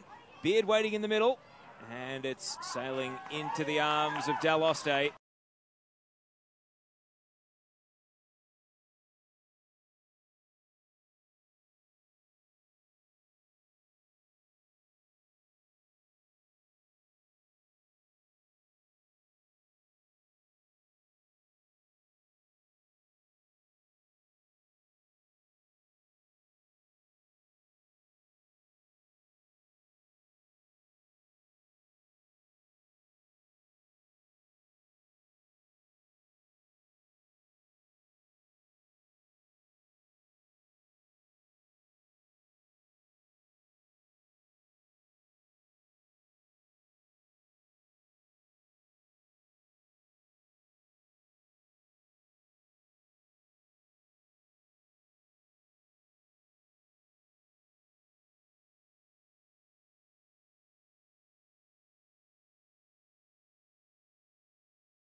Team App Cup final from the Veneto Club.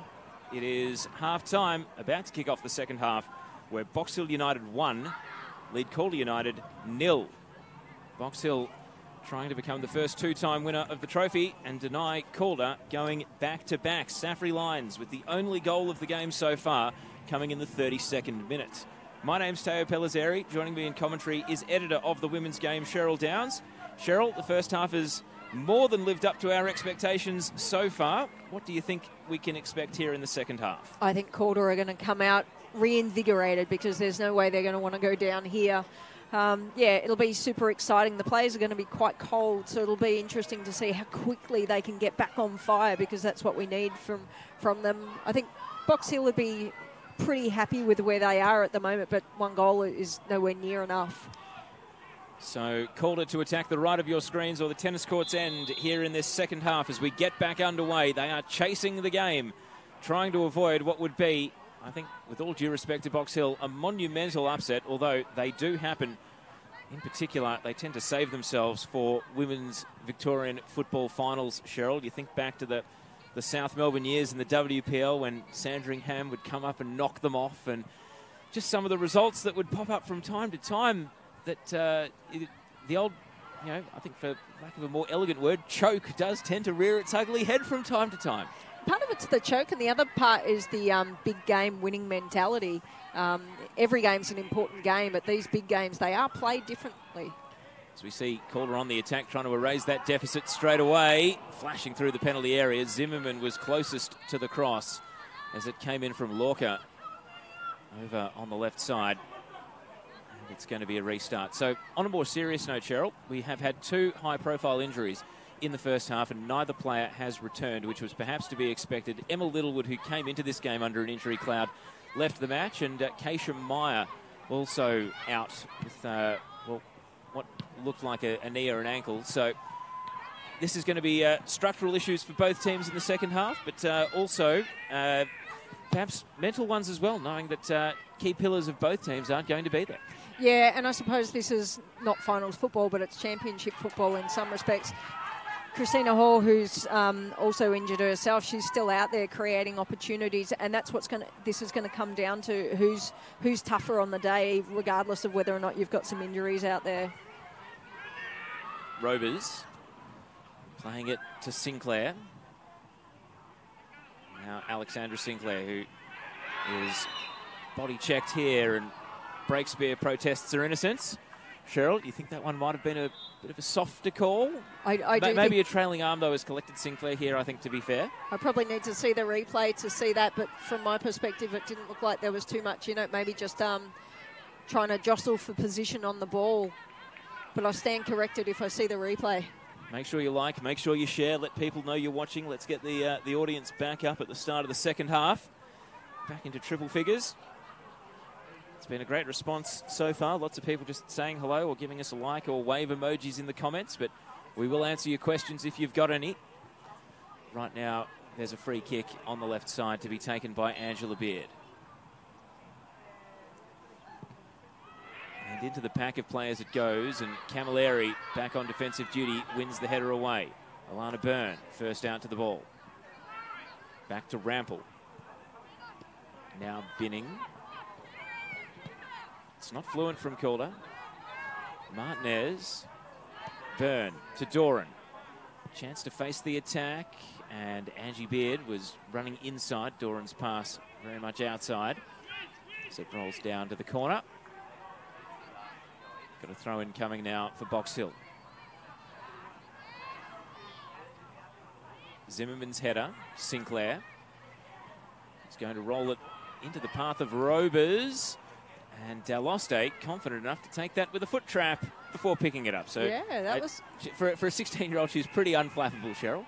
Well, and that's one of the things. I mean, sometimes when you're 16, you think that there's nothing that can get you, but that was a little bit relaxed, I would say, and I would probably encourage her to make sure she's completely behind it. Great ball here to Zimmerman, and another good save from Daloste. Denying the oncoming Zimmerman after a great pass from Sinclair. Rampel is trying to keep the pressure on. Breaks wide to the right. The cross only as far as Anouk Mirbour. Well, we gave her a rap, Cheryl, and she delivered within seconds. What a great save from young Daloste. Yeah, fantastic to keep Box Hill still in the game because, like we said, Calder have come out pretty strong and hard, and they've had most of the possession so far. Mirbour's header to fellow central defender Breakspear. Now Robers. Mirbour again to Fotopoulos. Safri Lyons, the goal scorer. How about the build-up play from Box Hill and the through pass attempting to find Camilleri. I've got to say that if you watched Box Hill most weeks or any week in the WNPL, you'd be shocked at how cohesive it is. And you talk about the big game, Cheryl. Box Hill very much rising to the occasion, and maybe it is just the little things like the pre-match build-up, the big crowd, standing out there for the national anthem and having the camera walk past you while you try to deal with the nerves. These are all things that can unlock something within a player. Yeah, and it depends what the team culture is as well, and one of the things I mentioned at the start is that Calder are on top of that perch, and it's much harder to sort of defend that perch sometimes depending on how you feel. You feel like you have to deliver enough versus just playing football. And maybe that's what Calder need to do. They just need to focus on playing football and worry less about, well, hang on, we're top dog, not the underdogs. Lorca's free kick, roosting it into the attacking half. And now Alana Byrne is going to drive that one out for bending, a throw. So actually not the worst result for Calder as it goes out down in the corner. Box Hill, you're going to have to defend here.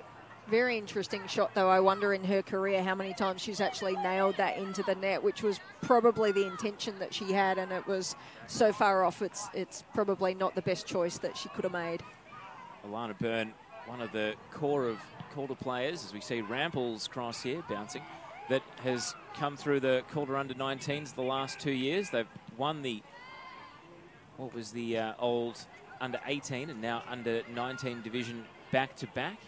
But the likes of Alicia Ike, Sarah Lorca, Alana Byrne were all part of those teams, and rather than replace senior players who moved on or retired or went to other clubs, Calder have decided to promote from within. And if anything, it's really what the NPL Women's is all about, Cheryl, that rather than go out and poach or try to find other players, they just decided to promote the ones who'd had success in the juniors. Yeah, and this is what they need, actually. They need to be able to have experience at that next level. So it's NPL delivering, I suppose. That's the thing that we need. We need to minimise the gaps that we have between all the different levels and leagues that we have. When we talk about whether or not it's the W League is one of the next steps, that's a big dream for lots of these players, and how do they actually get there? Sliding off the pack of players. Who got the last touch? All eyes to the referee, and it must have been Binning, I think, who rose the highest, as it has been given as a goal kick. Comments coming through. Aveline says we're watching from Perth, West Australia. Ray Lou, who is Angie Beard's mum, watching in from Queensland as well. Here's Mel Camilleri. Just sends a ball out there for Lorca to chase down. Christina Hall tried to make it awkward, and did, and wins a throw. Didn't look like the best ball for me from Camilleri, but really the pace of it or the weight of it probably worked out pretty well for Christina Hall, and Box Hill have got some good strong possession now.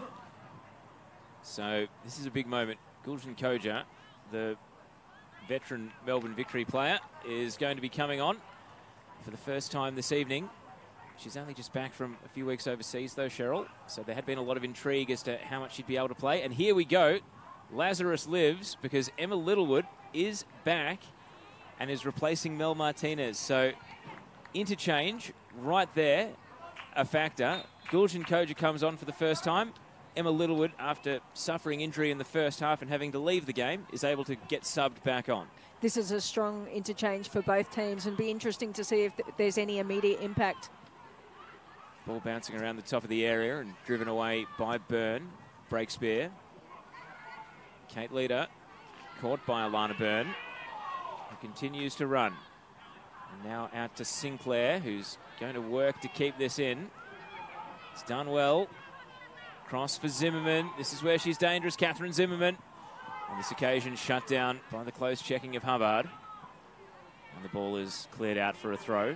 And good defending there from Box Hill. They were back there in numbers, and I think they had it covered off pretty well. Throw in, bouncing down in the corner. Zimmerman. Doran trying to step through a lot of traffic there. It's a real scrap. Out it comes off the head of Zimmerman. And now the chance for Zimmerman. Oh, bending along the byline, and out it goes for a goal kick. Not able to make it work in the end. Good chance there for Calder, though. They are still working the ball up and getting lots of opportunities, and this is looking dangerous at the moment for Box Hill. Are they getting closer to an equaliser? Robers feeds it out to Beard. Right-footed cross, and it hugged the byline before Daloste came out to hold. You're right, Cheryl. This is Calder making their move here. Can they turn it into the equaliser, though? Break spear. Clears the lines. Up to Christina Hall. Alana Byrne wins it off her. Zimmerman. Robers. Beard waits on the right side. Whips the ball into the penalty spot. Headed away by Breakspear. Doran. And now Littlewood. First touch after coming back on. Rample. Able to play it in behind. Beard. A question to the cross. She's able to get there. And off the head of Zimmerman. No power behind it, though. It's set up nicely for the goalkeeper in the end.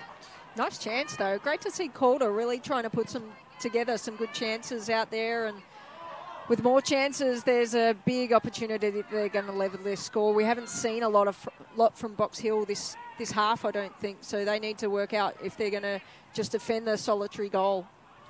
And that crossfield ball from Lorca won't ask any further questions as it tails out for a goal kick. But the pressure is very much on the team in the lead at the moment. Box Hill holding the 1-0 advantage. People are trying to work out how to spell Saffrey Lions in the comments here. Danny, not close. It's S-A-P-H-R-I, Saffrey. And it's her goal in the 32nd minute. That is the only one of the night so far. We've never had a 0-0 draw in the Team App Cup final. We've never been to extra time in the Team App Cup final. And so obviously by extension we've never had a penalty shootout. Here's Zimmerman on the turn. Box Hill guarding so close. It was body on the line stuff from Leader. The follow-up from Robers is out for a corner.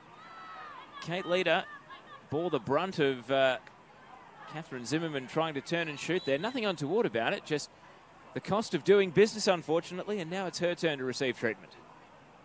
Yeah, it looks like she may have landed a little bit on the ball as well, but that may have been after the play. I'm not too sure.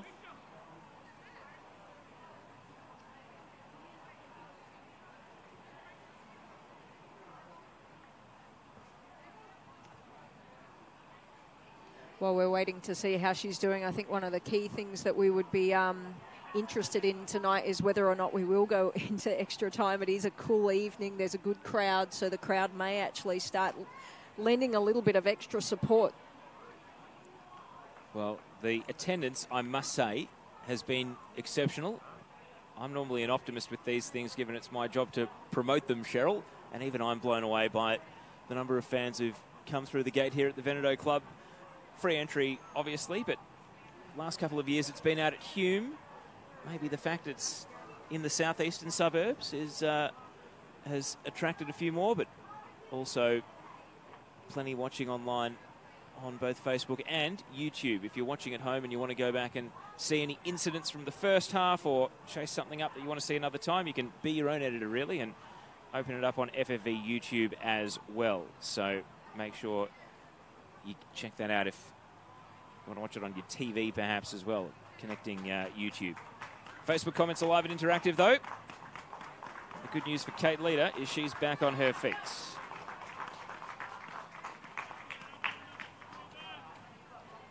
And in the meantime, Calder will have a corner kick to take, and that makes Rachel Binning the obvious danger here, Cheryl. Yeah, and like I said before a couple of times, that Calder are looking quite threatening at the moment. So, but Box Hill have been pretty solid defensively, and it's a matter of time maybe at the moment is what it feels like.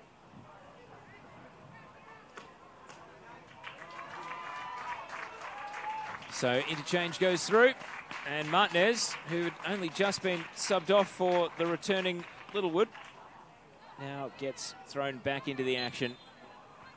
At least she won't have lost too much of the tempo of the game.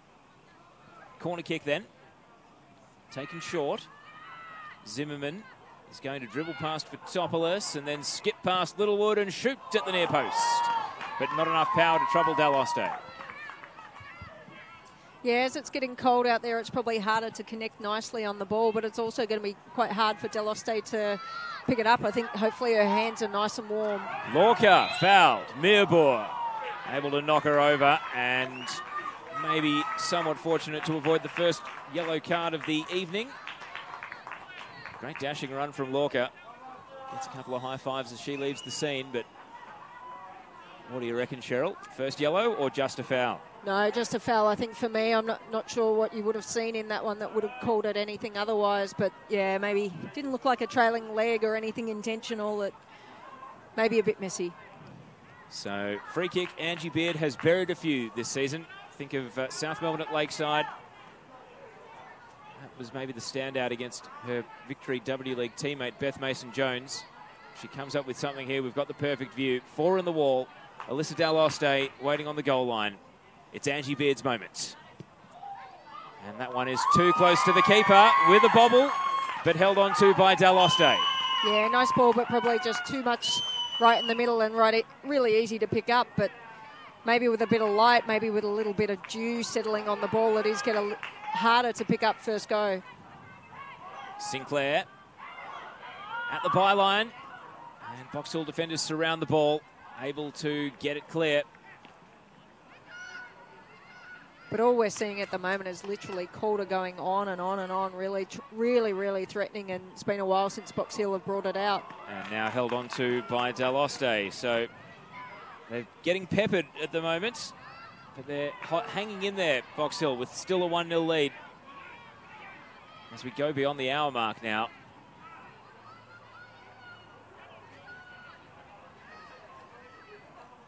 The job is far from done. But they remain in the ascendancy against a Calder team that if they can score one, they'll feel as though they can win it by going on with the job. But they need to get that first one. I think we went into the half with Calder had 7 shots to Box Hill's 3. It's now 15 shots to Calder, 3 to Box Hill. So no change for Box Hill, but Calder have doubled their shots.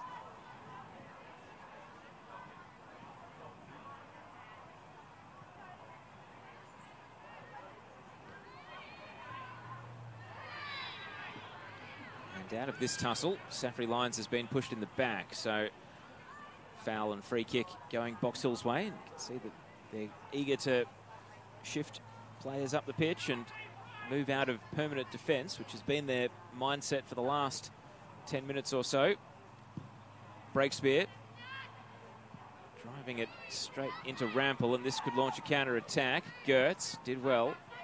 Littlewood and Angie Beard with a crowd killer, which has been caught well by a gentleman no more than 10 metres down from us, Cheryl. So we might have to get the golden fist out if we see any more clearances like that one.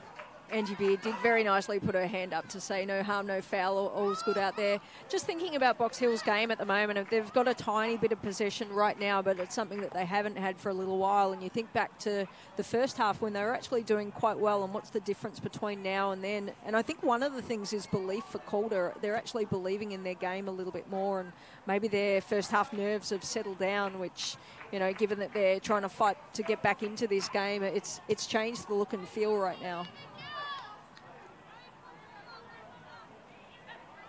Littlewood down the line and off the head of Binning. This is a corner if Calder don't stop it. Nope, it's going to be a throw.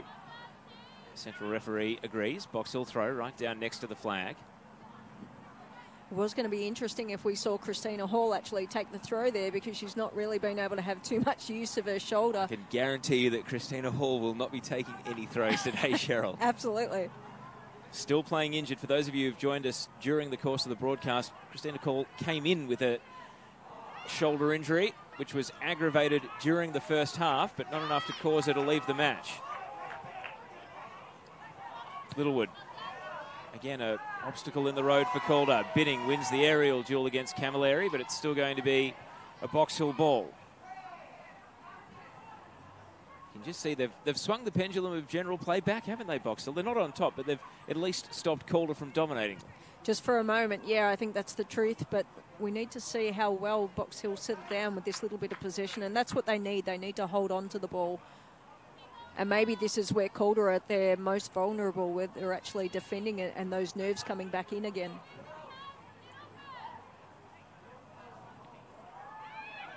Edge of the box, so all the Calder players have to be careful. Angie Beard has held off Littlewood, who looks proppy as she goes to ground. Players breaking out for Calder here. Long ball over the top. Daloste will be drawn outside of her penalty area by a step. And over the head of Lorca it goes. Littlewood remains down behind play.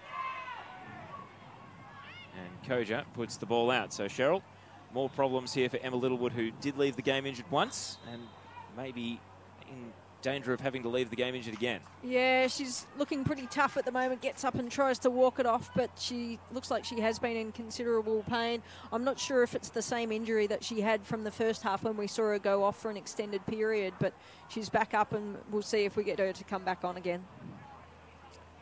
It's a slow walk at the moment.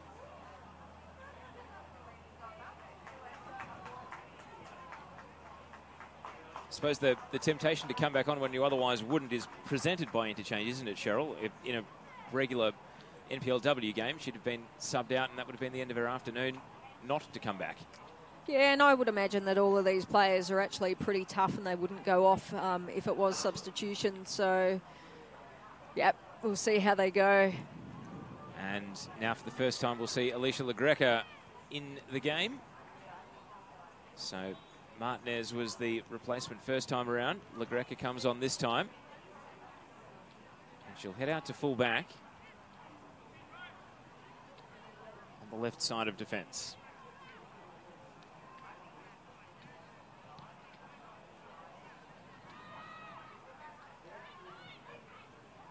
Calder's momentum just stifled in these last couple of minutes by Box Hill, so they'll try to spark back up here with Zimmerman to Sinclair. Sinclair's cross. Zimmerman! Oh, what a goal! Calder a level, and this cup final is back up for grabs. Catherine Zimmerman with a superb header, and the defending champions are level. Beautiful cross in on that ball, and that's really what we were expecting to see, that Calder United creating so many opportunities, and it wasn't going to be too long until they really threatened the net.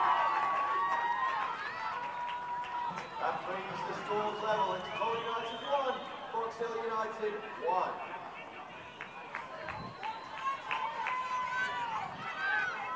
So Zimmerman, the American striker that leads the NPL Women's for goals, coming up with a perfectly placed header there. Daloste, who's been so good in Box Hill, no chance. And it was such a good header, it's knocked the headband off. Here's Angie Beard. Calder with the adrenaline pumping, are going to get themselves a corner. And Cheryl, the momentum couldn't have swung any more noticeably. Yeah, it's interesting because we did see a little bit of possession for Box Hill before. Calder just wrenched it back. And Daloste, I think she's been quite good in goal, actually, and I don't think there was anything more that she could have done. She guessed in the right spot. She reached out really, really well, but it was just such a well-weighted, well-directed header that it was no chance for her. In comes the corner. Daloste. Lorca. Now Angie Beard wants her left foot, and Christina Hall knew that, but Doran is there. And now Beard played in by Sinclair. Saved by Daloste. Red alert for Box Hill. All hands on deck. Angie Beard has been one of the great players out there tonight. I think she's been really versatile, switching from side to side, and you know she's got her preferred left foot, but she can do some damage on the right as well. She's doing really keeping Box Hill on their toes now. Rampel on the run, past LaGreca, into the box. Forced wide by Mirbour and unable to keep it in. Rush of blood there for Marie Rampel. But it's all Calder at the moment, so that rush of blood, they know they're going to get the ball back pretty soon unless Box Hill are able to change something. As things stand, with 20 minutes plus stoppage to go, we would be heading for extra time. 1-1 the score.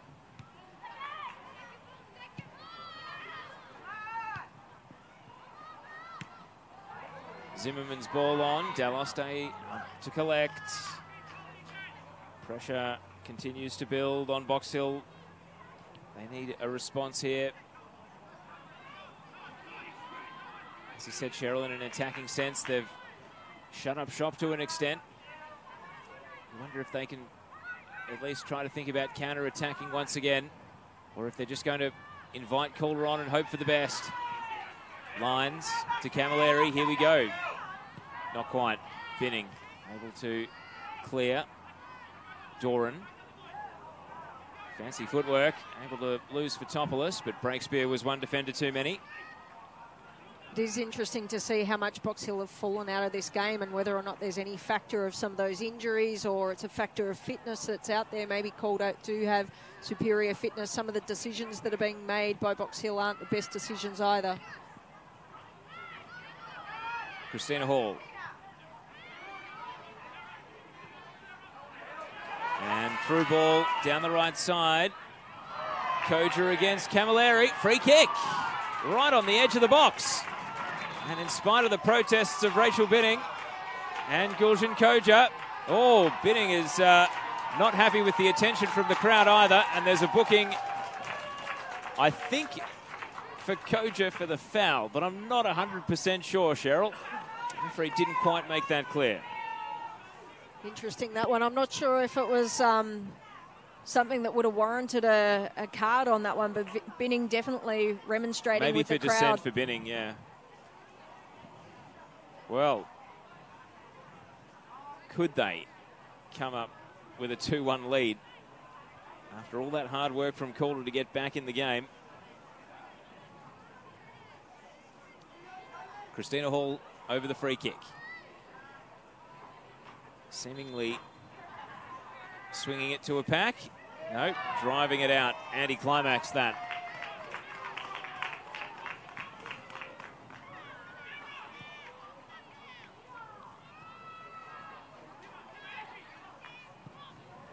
Long ball over the top. Flag stays down. Calder are in. Sinclair. Surely Sinclair. They've done it. They've turned it around. Calder lead. And Box Hill turn and plead to the referee. But there is no salvation coming from either her or the assistant. A little thumbs up from the assistant referee. The goal stands, and it's Calder 2, Box Hill 1. Just watching the replay now, there was an unfortunate slip from Box Hill, which really did give them space, and it did look like it was onside. So, yeah, I think there can be no complaints. The slip really left the Box Hill team cold, and all of a sudden, it has been turned on its head.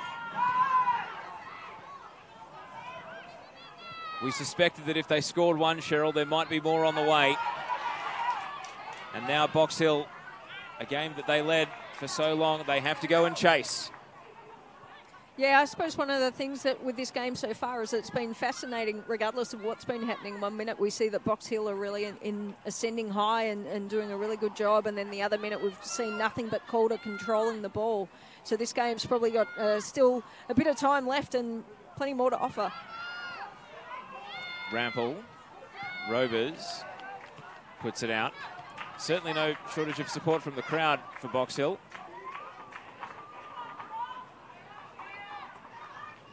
Good refereeing from Jasmine Steger and the assistant referee as well, not to be intimidated by an entire team pleading for a call. Stuck to their convictions. Sinclair looked well off on that occasion, but has ducked back in. Zimmerman was the worry anyway. Look at the speed of Catherine Zimmerman. And she left the ball behind. She was that quick. Breakspear able to get in and clear it away. A la Lisa DeVanna, sometimes her speed overpowers the speed that she can keep the ball with her. But another player who had a lot of speed stretching down to head to the right post was Angie Beard. Here's Lorca through the left side. Sarah Lorca! And the crowd were fooled. But Calder are not in a 3-1 lead. It's that sort of helter-skelter last couple of minutes, though, where it seems like anything is possible. And now Box Hill are turning to their interchange here. LaGreca is coming off. So it's a short stay for her with 15 minutes to go.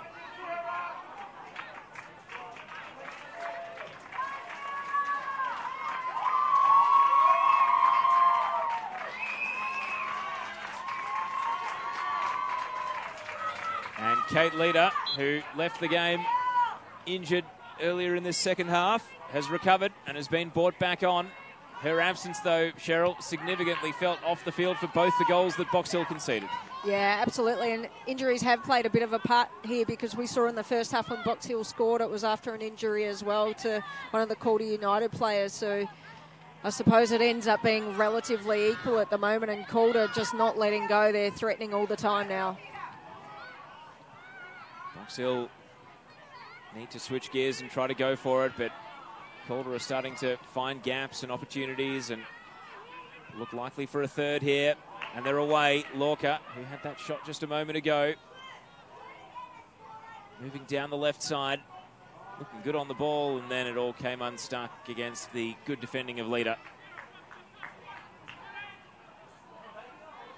I think one of the great things for Calder at the moment is that they've really got a couple of options that they can go to who look threatening, and whether or not that's Sinclair or we've got Doran. Here is Sinclair, able to emerge. Doran! Doran! Surely it's Calder's now! Holly Doran scores in the final to make it 3-1. And Box Hill heads spinning. It looks like it's Calder's for the taking. Such a big celebration, even the goalkeeper came down to join in. 3-1. Such a big change from the first half where we saw Box Hill really doing so well, but this half they've not been able to do too much. They've had one more shot on goal this half, and then Calder have had, just trying to count, I think it's 13 or maybe 12 shots on goal, so it's really been going all their way. So Box Hill now in a 2-goal hole. Camilleri, if they scored there, you never know. If they do peg one back to 3-2, you do never know. There are 13 minutes to go. And Calder, who look like scoring every time they go forward at the moment. This is what some of us who watch a bit too much women's NPL for our own good, Cheryl, might have feared coming in. Yeah, absolutely. I think that's what we always thought could happen, that certainly now that the gates are open. I didn't imply it was you, by the way. I'm happy to put my hand up and say that I certainly think that Calder, if they got on top, there could be lots of goals, but it was good to see, certainly at the start of the match, how much good work that Box Hill were able to do defensively. They're away again. Mirbour goes to ground. Good challenge. Doran is not going to be able to get there before the paint of the line. I think even in the first half, when we did see Box Hill in the lead, they weren't really dominating the possession and weren't dominating the shots on goal. So not a lot has changed really in that respect, but Calder just making the most of their opportunities. And again, that's one of the things which I said at the kickoff of the game. Zimmerman. And apologies, Angie Beard, in fact, on that occasion, putting it into the arms of Daloste.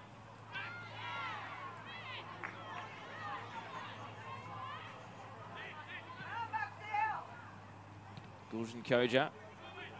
It's amazing. Normally she's a protagonist. Last year she was the Teresa Diaz medalist. Today she's been a role player for the team's cause. And the ball runs long and out for a goal kick. I'll ask you again with 10 minutes to go, Cheryl. You be the ref. Who is winning the Teresa Diaz medal as the best player in today's final? It's a tough one, isn't it? Yeah, look, I feel pretty confident at the moment. I think Angie Beard has really been able to influence so much of the play out there and provide so many options. So, yeah, I'd say Angie Beard right now. Still a few minutes to go, so anything could change. Through the left side, header away by Breakspear. Let me throw it back at you, Teo. Well, we've never had a player from the losing team win the medal, and I don't think we're going to see that now that the score is 3-1. Maybe if Box Hill had held on for 2-1, you could have made a case for some of the players in their side. It's tough, though. Gee, do you think the referees would be mindful of the fact that, you know, we're here critiquing the chances as Sinclair tries to muscle her way through, wins a corner? Do you think the referee would be critiquing the chances that Sinclair didn't take? Because I think that she might still be a chance to win it, purely because the referee would have noticed how dangerous and threatening she would have been non-stop throughout the course of the game, save for the fact that some of those chances went begging. Is that the sort of thing the referee takes into account when making the decision? It's a good question. I'm not too sure. I mean, I've never been a referee. If I was a referee, I think it's, you know, it's not just about creating chances and you know, not quite landing them. Here's Burns' corner, and a good defensive header from Hubbard sends it out for a corner on the opposite side. But Sinclair has been quite involved as well, so it's not just the chances that she's had herself, it's also the opportunities that she's created, and she's done a really good job. I wouldn't say that, whilst I'm confident with my Angie Beard call, I think Sinclair has been quite good as well. Boards up here for Calder, and there's a few confused faces, and the end result is Alexandra Sinclair, who we were just talking about as a potential contender for the Teresa Diaz medal, who leaves the game and will be replaced by Mackenzie Matthews, another one of the teenage brigade for Calder, 16 years old, from Albury originally, via Newcastle. And you suspect that might be, with 9 minutes plus stoppage to go, evening done for Alexandra Sinclair, unless there's some sort of miracle comeback. Here comes the corner. Binning's header. Not quite. Closely guarded once again. Cleared away to Rample. Sits up for Rample, and now Martinez able to keep her feet, but plays it beyond Christina Hall.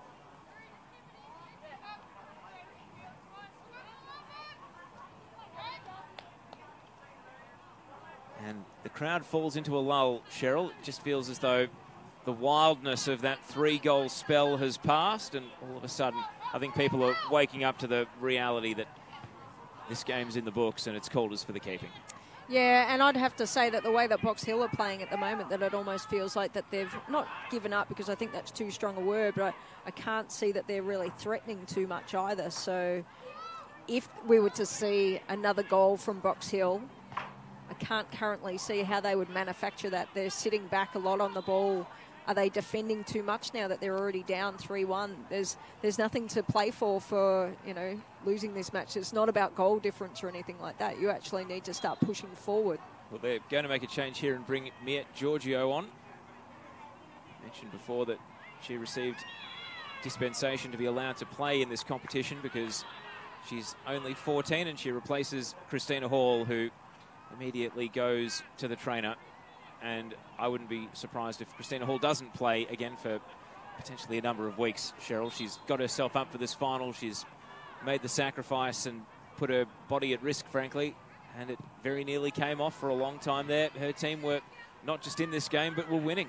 Yeah, it just shows the importance of the game. But I think you're quite right. I think given the severity of the injury that she's been carrying, and she wasn't 100% right. So in the normal context of a regular season, she probably wouldn't have been out there yet. But I think for the moment, she'll take a break. She'll get herself right.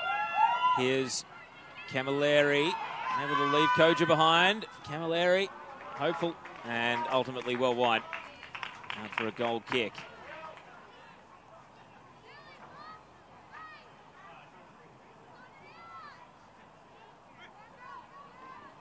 Box Hill turning to the bench again. Estelle Bougias is their last remaining player that we haven't seen in this game today.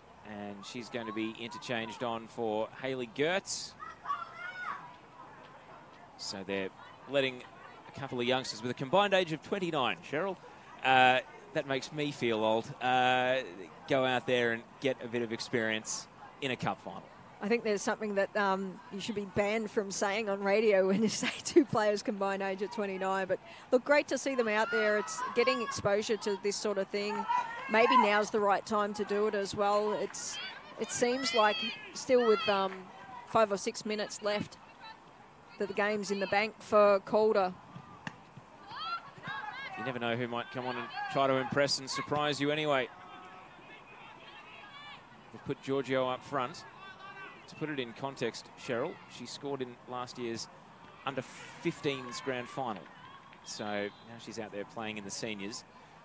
And Calder themselves are going to bring on Holly Balderston, who is sort of one of the real selfless players of this Calder team, because she is very sparingly and situationally used by them, but she's on at the centre of midfield here and comes on for Polly Doran. And just like the semi-final, Polly, thanks for coming on and getting us a goal.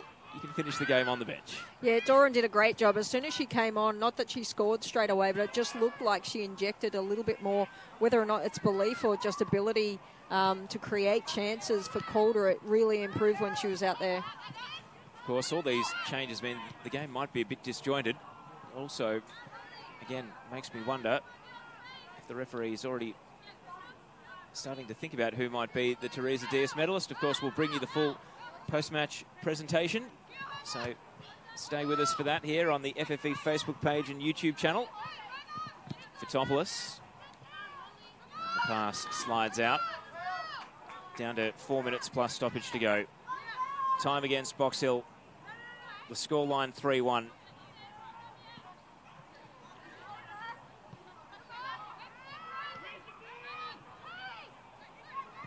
Fitopoulos. Tell you what, the equaliser, Cheryl, that header from Zimmerman, if there's a goal to get you back in the game and get everyone believing again, that really was the moment. And then the go-ahead goal from Sinclair coming amid the misfortune of a slip for Box Hill in defence that sprung their own offside trap, really, and the third goal for Doran. But it's that header from Zimmerman, which is perhaps the unforgettable moment of this final. Yeah, I tend to agree, but I think the thing for Calder is that they kept creating those opportunities. So something was starting to, it was going to be bound to happen, I suppose, if you want to call it that. Ariel says, scored one and assisted the other two. Surely Alex is best on ground. So that's who I'm voting for, Cheryl. I know there were a handful of chances in the first half that weren't taken, but I think it's Sinclair who's the medalist for me. Anyway, we won't have to wait long to find out. Zimmerman might be about to score her second, is trying to lob Daloste and puts that one over the net. All I can say is it wouldn't be the first time I'm wrong. So just a comment on the crowd, Cheryl. I think well in addition of 500 here, there are few occasions that the women's football community gets to come out and celebrate the game at a match. And I've got to say that the NPLW Grand Final being at Hume and the Team App Cup Finals at Hume have been fantastic occasions the last couple of years, but the Veneto clubs turned it on tonight, and I think given how cold it is, it's a Sunday night 5 p.m. kickoff. It's a credit to everyone here because they've really made this spectacle something a bit special. Yeah, it'd be really nice if we had heated seats. But one of the interesting things is that obviously people know that I'm involved quite a lot in the W League, but we don't see great crowds in Melbourne for W League, and it'd be really interesting to see, you know, what needs to change to get some of these supporters out to support the W League, which has many of these players. More Victorians in the Victorian teams. Ball down in the corner. Here's Beard's cross, and it's glanced away by Breakspear. Byrne. Well, it does fancy a long shot, Alana Byrne, but that one was wide left. Time the enemy here for Box Hill. It's a good point that you have, Teo, but one of the things we see, Angie Beard's out there, she's not originally from Victoria, but she's kind of making her home here a little bit. We see a couple of players relocating out here. Maybe the quality of the NPLW competition here is nice and strong for them and a good lead-in. Marie Rampel onto the ball here. Is there a fourth for Calder? Of course, if you score in the cup final, it ends up in the history books, and there's every reason to want to put that full stop on a game where Calder trailed 1-0 for so much of it. For a while there, people were genuinely starting to believe that Box Hill might just be able to do it before the equaliser came. And then it was a whirlwind of Calder attacking, and 3 goals came as a result. Lorca, so combative. We're into the last minute of regulation then. The fourth official's already shown the board with 3 on it. It's a slip from Mirbour. Mackenzie Matthews, is this her moment? Great save by Daloste. And she can hold her head high tonight, Alyssa Daloste, because some of the saves made have been superb. Yeah, she's done a great job out there. I think probably a poor choice of where to place the ball. It was probably a little bit more open on the left post. We talk about whether or not that should have been goal number 4. It definitely should have been, but Daloste adding to what's been a pretty neat personal highlight reel in this game. And the 3 minutes of stoppage time we tick into now with the ball down in the corner. Calder holding a 2-goal buffer.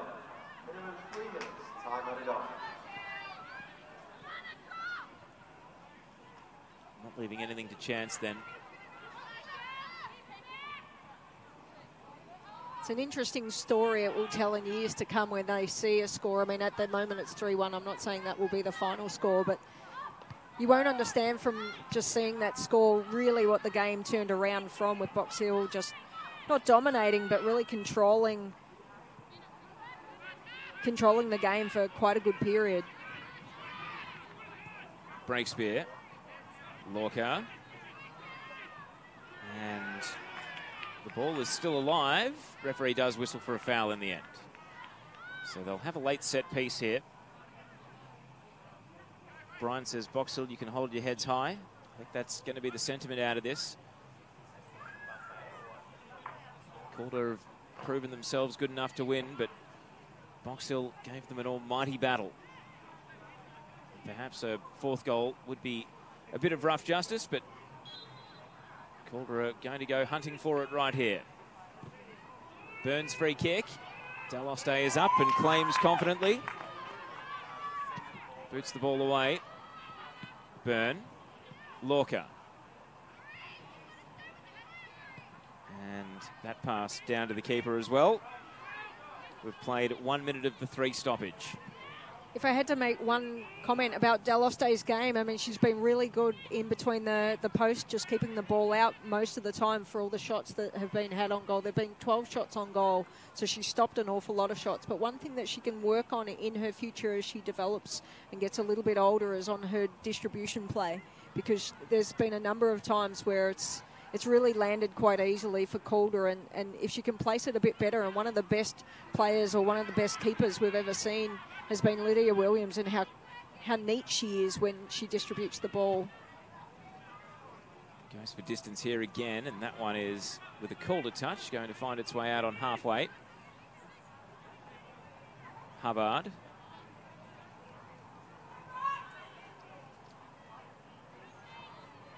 It's a scrap on the edge of the attacking third. Back to Camilleri. And with a ricochet, falls to Hubbard, and Camilleri once again down in the corner. Stayed in here. Robers dealing with the danger. Scooped away by Guljan Koja. Fotopoulos. 2 minutes of the 3 stoppage are up. We're into the last minute then. Box Hill trying to peg back one of these goals. Fans are doing a countdown. Referee's not fooled though. Another look at the watch from Jasmine Steger. Koja sweeping across and driving the ball out beyond the stand here at the Veneto Club. So by my clock, Cheryl, we've got 10 seconds of the 3 minutes to go.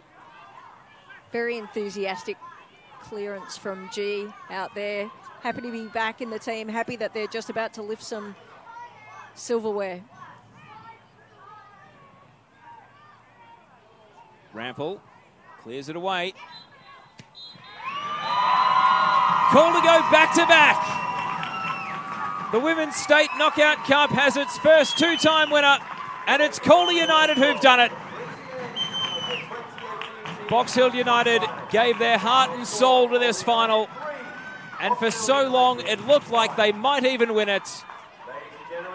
But from 1-0 down, Calder rallied with 3 quick goals, and they emerge 3-1 winners here at the Veneto Club to win the trophy and defend the trophy successfully. All over then, goals to Zimmerman, Sinclair and Doran do it after Safri Lyons' opener. Cheryl Downs, before we go to the formalities of the trophy presentation, your thoughts at full time of the Team App Cup final. Big congratulations to Calder United for really working hard to get themselves back into that game. They were out of it in that first half. They couldn't really work out how to dominate and get the ball in the net. So I think they did incredibly well to get back in and really just push hard and make it look really good in the end. Box Hill, you know, they've lost quite heavily now, I suppose, but they actually did a fantastic job to get themselves in there when no one else thought that they could. So congratulations to them as well. I'm really pleased to have seen that game. I think it was actually a fantastic game and a really good demonstration of what football is here in Victoria. Call out to the refs as well. I think the refs put on a pretty flawless game there. So, you know, what you want to see is that they've not really poorly influenced any of the way that the game was played, and they've really delivered. So we'll bring you the trophy presentation now. Thanks to Sportscast Australia for their fantastic production of today's final. We hope you've enjoyed it, watching on both Facebook and YouTube. And our official photographers, Natasha Morello and Mark Avellino, are down at ground level about to get the photos that these Calder players will hold on to for the rest of their careers and the rest of their lives. Cheryl, for some of them it's just another trophy on the way to a litany of them, and for some this might be the one and only that they ever win in their careers, and you can't underestimate how special it is, because sometimes you don't know when it might end. Yeah, really, really hard to ever win anything in football, I suppose, or in any sport. So this will be really, really important to Calder. I think for Box Hill, you look at a couple of the chances that they had, and I think you called it out in the 3rd minute of the first half. We had a huge opportunity that with the ball just not able to dribble across the line for Box Hill, and that could have been quite a different proposition if they were 2-0 up. What would it have looked like after that? They may have changed their style of play, but credit to both teams for putting on a great performance out there. We've got Sean Ellicott with the roving camera down at ground level. He'll be with a front row view of the presentation as well. It's a fantastic trophy, the Team App Cup trophy. It just looks so different, doesn't it? You can't drink out of it, but it is one that really stands out in terms of its unique appearance. Box Hill players devastated, sinking to the ground. And I guess it's the hope that kills you, isn't it, Cheryl? Because it's the fact that they gave so much to this final, which will make it hurt that much more if they'd been steamrolled, if Calder had been, say the 3-goal spell they had been the first 15 minutes of the match, and then they'd gone on to win by the same scoreline after blowing the opposition away early. I'm sure they would have been disappointed but not devastated. But here, they must be devastated. It's interesting, actually, because I think each one of those players has probably done the best that they could on the night. And that's one of the keys. You want to make sure that you've not left anything in the tank. You've not done anything that you couldn't have done. So they've done so much work. It's been really... They've given their all. That's so important. So, and I think for Calder, when you look at it on paper, you probably think that Calder have really had probably a bit more. They were probably going to be looking a little bit better. So fantastic game for them. Commiserations to Box Hill. What will they learn from it? I think that's one of the things. And you're right, that trophy is a beautiful trophy and something that they'll quite happily lift up in a few short moments. We're watching replays here of the key match incidents. That fantastic header from Catherine Zimmerman to level the game up 1-1. That was the moment where the game turned, and then Alexandra Sinclair's goal will go down as the winner. Polly Doran made it 3-1 to make it safe. I think one of the things you touched on earlier as well, Teo, is the number of new or lesser experienced players that we see coming through, and what a great experience this is for them to put into the bank, win or lose. It doesn't matter which team you're on. This is an incredible opportunity to have in that bank as players to go forward and develop quite a lot more. I'm not sure the average age of either one of the teams, and maybe that's a good question for Teo because he knows so much. So it's an opportunity. I don't know. I didn't do the maths. I know that it was a 50-50 split between teenagers and non-teenagers in the game across both teams. So there's the Calder side about to receive the trophy. So the formalities will get underway. We'll listen in to as much of this as we can, thanks to our effects microphone. And we hope that you stay with us here for this trophy presentation. So we're not far from getting it underway, we hope.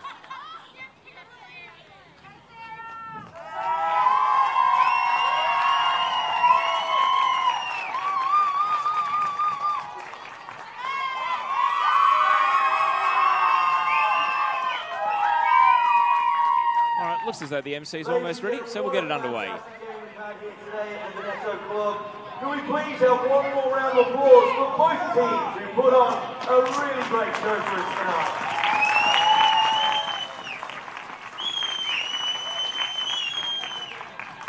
Here with us today to present the awards, we have great of the game, Teresa Diaz, FFB CEO Peter Philopoulos, and team and representative Evan Gale. Firstly, we'd like to thank the referees, without which this game would not have been possible. Big round of applause for the referees. Pete would like to present to the referees a series of medals. So if you could make your way, Caitlin Williams, Ali Mannion, Jasmina Steger, and Lucy Norfolk. Referees for tonight. You called it, Cheryl. Very well refereed game. They didn't have too many huge calls, but they still did a good job. Absolutely, and I think that's one of the keys for referees to make sure that they're not, you don't want to hear the whistle too much, but they exerted the control that they needed to make sure that the players knew that they were in control. You don't want things to get out of hand at all, and I think they did a great job, and often unheralded, so good on them for being out there and getting called out for it as well. For the team at Cup final. Here we go, Theresa Dees medalist. Of absolute quality performances tonight, but there is an absolute standout. From Calder United, number 19, Rachel Zimmerman, medal. So the American Catherine Zimmerman, who scored the equaliser, wins the Theresa Dees medal. I would have given it to Sinclair myself, Cheryl, but gee, it was a tough field. You could have raffled it among a number of players, and her equaliser was what got it all started. And look, that's the thing. This is a team sport as well, and Calder had the stronger team. They had lots of great, strong individual contributors, but the team as a whole did a really great job. So Zimmerman wins the Theresa Dees medal. Now, ladies and gentlemen, as I'm sure you would all agree, both teams put up an absolutely wonderful performance tonight. To present the runners-up medals, we have Evan Gale from Team App. And if you could make your way up to collect your medals, ladies, that would be fantastic. Number 1, Alicia Delospe. So runners-up medals now for Box Hill. We might just talk through these. Cheryl, Daloste, we spoke about during the course of the game. She was fantastic in goal. I thought that Kate Leader, who was playing at right back, really set the tone early. Just the number of passes right underneath us that she was jumping out to intercept. Well, you can hear from the cheer of the crowd. She had quite a good game today.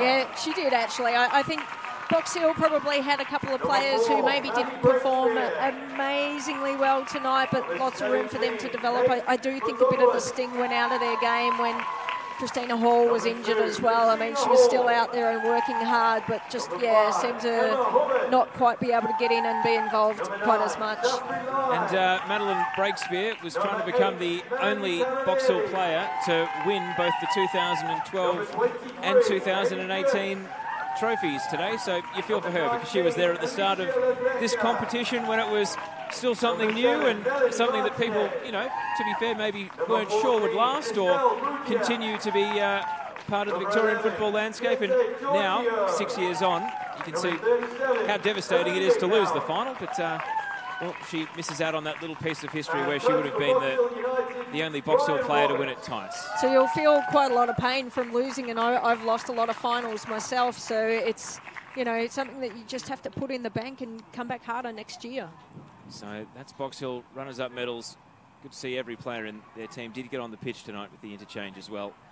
We saw a couple of the youngsters get on at the end of the night for that little bit of experience. Brian, an absolutely and now, wonderful display. let's hear from the coach. Tonight. What would you like to say?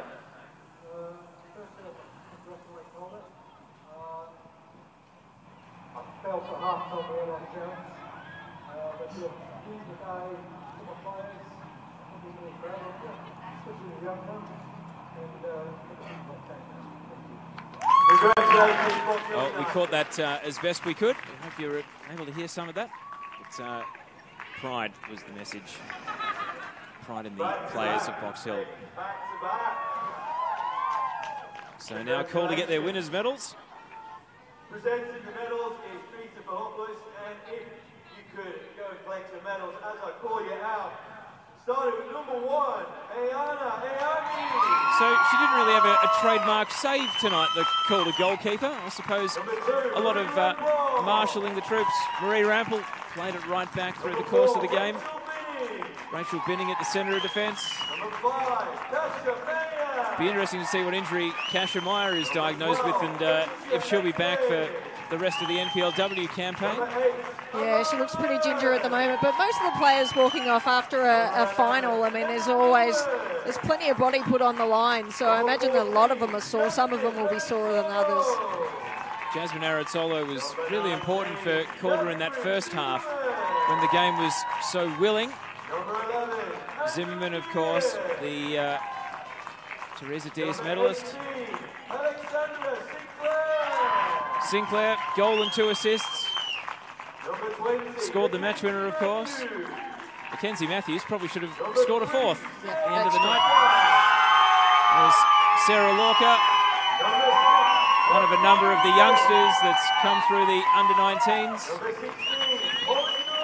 And then Polly Doran, who scored the third goal. What a great story she's been. 2 in the semi-final, 1 in the final, still only 16 years old. And how about that? What a selfless performance tonight from Gulshan Koja to go on and play full-back and just play a role for the team. That I'm just blown away and so impressed by that. Yeah, it's really good, actually, and you call out Gulshan. She has got a lot of versatility in her game as well, and I think I interviewed her quite a while ago, and she talked about how, you know, she's not the best of this and she's not the best of that, but she is strong at being able to go anywhere. 1-0 down. Were there any nerves at that stage? Not when Ian's in the change room. They blew the roof off. They came out and they were fantastic. Superb second half performance. Now, going into the rest of the year, this obviously gives you a big boost heading into the second half of the season. What are your focus points as you head into the second half? I think we'll enjoy tonight and worry about next week during the week. So we'll go out and have a good night. Well, congratulations, Mark, ladies and gentlemen. Mark Torcaso, the Calder coach.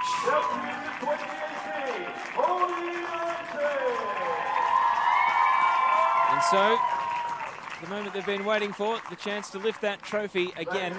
They will make history as the second team, as the first team to win it for a second time. On behalf of the Football Federation of Victoria, we'd like to thank you so much for your attendance. Enjoy the rest of your weekend. Take care. And we'll see you soon. Thank you once again. So, at the end of the night, there is the trophy. So, Cheryl Downs, as we leave you with scenes of Calder celebrating with the Team App Cup, final thoughts on the night. Final thought really was what a great game it was, particularly in that first half. It was really inspiring to watch some good football out there and how much Box Hill brought it to them. And I think in the end we just saw the quality of Calder come out and rested off them. So it was a really good game to watch, and I think that's probably the final thought, that great for the crowd, great crowd out here. Cheryl, it's been great doing this. Thanks once again. I hope that Alex Gummer, who's up in Sydney on business, who had to cancel, isn't feeling too skittish that you've come in and absolutely starred, but you know, you snooze, you lose in this business. Thank you so much for joining me. We've done this more than 30 times, so I'm sure we'll do it again, but thank you once again. No, fantastic. Thanks very much for having me. It's been great to be out here, and I'm sure we'll do it again sometime. So we leave you with pictures of Calder United celebrating the Team App Cup back-to-back. 3-1 win in the final. Thank you for your company tonight. My name's Teo Pellizzeri. Thank you to Andrew McLeish and Sportscast Australia for tonight's broadcast. And make sure you like the Football Federation Victoria and NPLW Victoria social media accounts, because photos and replays and all of the media gathered today will be posted there. That's it for now, though. Goodbye from the Venado Club.